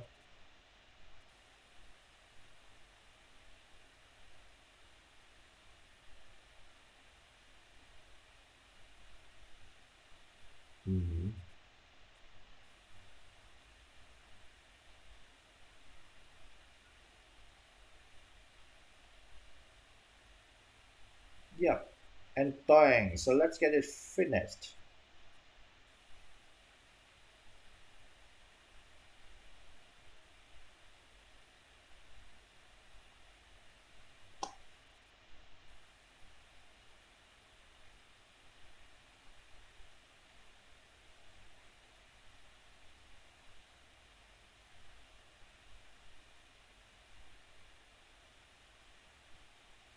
Rồi, ok, so we have here reception desk. Nhưng mà các bạn nghe là dĩ nhiên là cái cuối cùng là Tâm có 7 mình hai cái, đúng không? Ok, do you remember it? And home, well, we have some groups which only give new customers a sun. You will hear a student. Kind of things do you use your phone for? Oh, I always have a lot of videos on there. I need to record things for my media course, so I think I'll go for the larger option. Sure, that's a good idea. And how would you prefer to pay? What are the options? We prefer our customers to send the money by automatic bank transfer. I'd prefer to do it by cash to start. I've just started at university and I haven't opened a bank account here yet. That's no problem. Just send us your bank account details when you have them. Or you can always do a monthly top-up at any shop if you prefer. And where can I collect the card to get started? All you need to do is sign here and you can pick up your card at the reception desk. Đúng không? At the reception desk. Ok, đáng lẽ là cái câu trả lời là the reception desk, đúng không? Nhưng mà chúng ta thấy là chỉ có hai từ thôi, nên thành ra chúng ta sẽ bỏ được cái mạo từ the ở đây rồi, nhưng mà đừng có thêm s vào ở đây bởi vì chúng ta nghe được mạo từ số ít ở đây rồi. Which you passed next to the entrance to the store. But first you need to pay at the cash desk. Ok, bây giờ chúng ta nói collect thì dĩ nhiên là ở reception desk chứ không phải là cash desk ha. Ok, so that's it for today's lessons, but of course you still have homeworks to do here. Nhớ nha các bạn, về nhà chúng ta sẽ có hai phần bài tập, đó là phần bài tập về vocabulary và cái next one là bài tập về listening. Ok, vậy cái mình đã xong cái chỗ này rồi thì về nhà các bạn làm thầy cái slide số 3, số 4 và số 5 là homework của mình ha. Ok, and that's it for today's lesson, guys. And okay, so have a nice weekend and goodbye.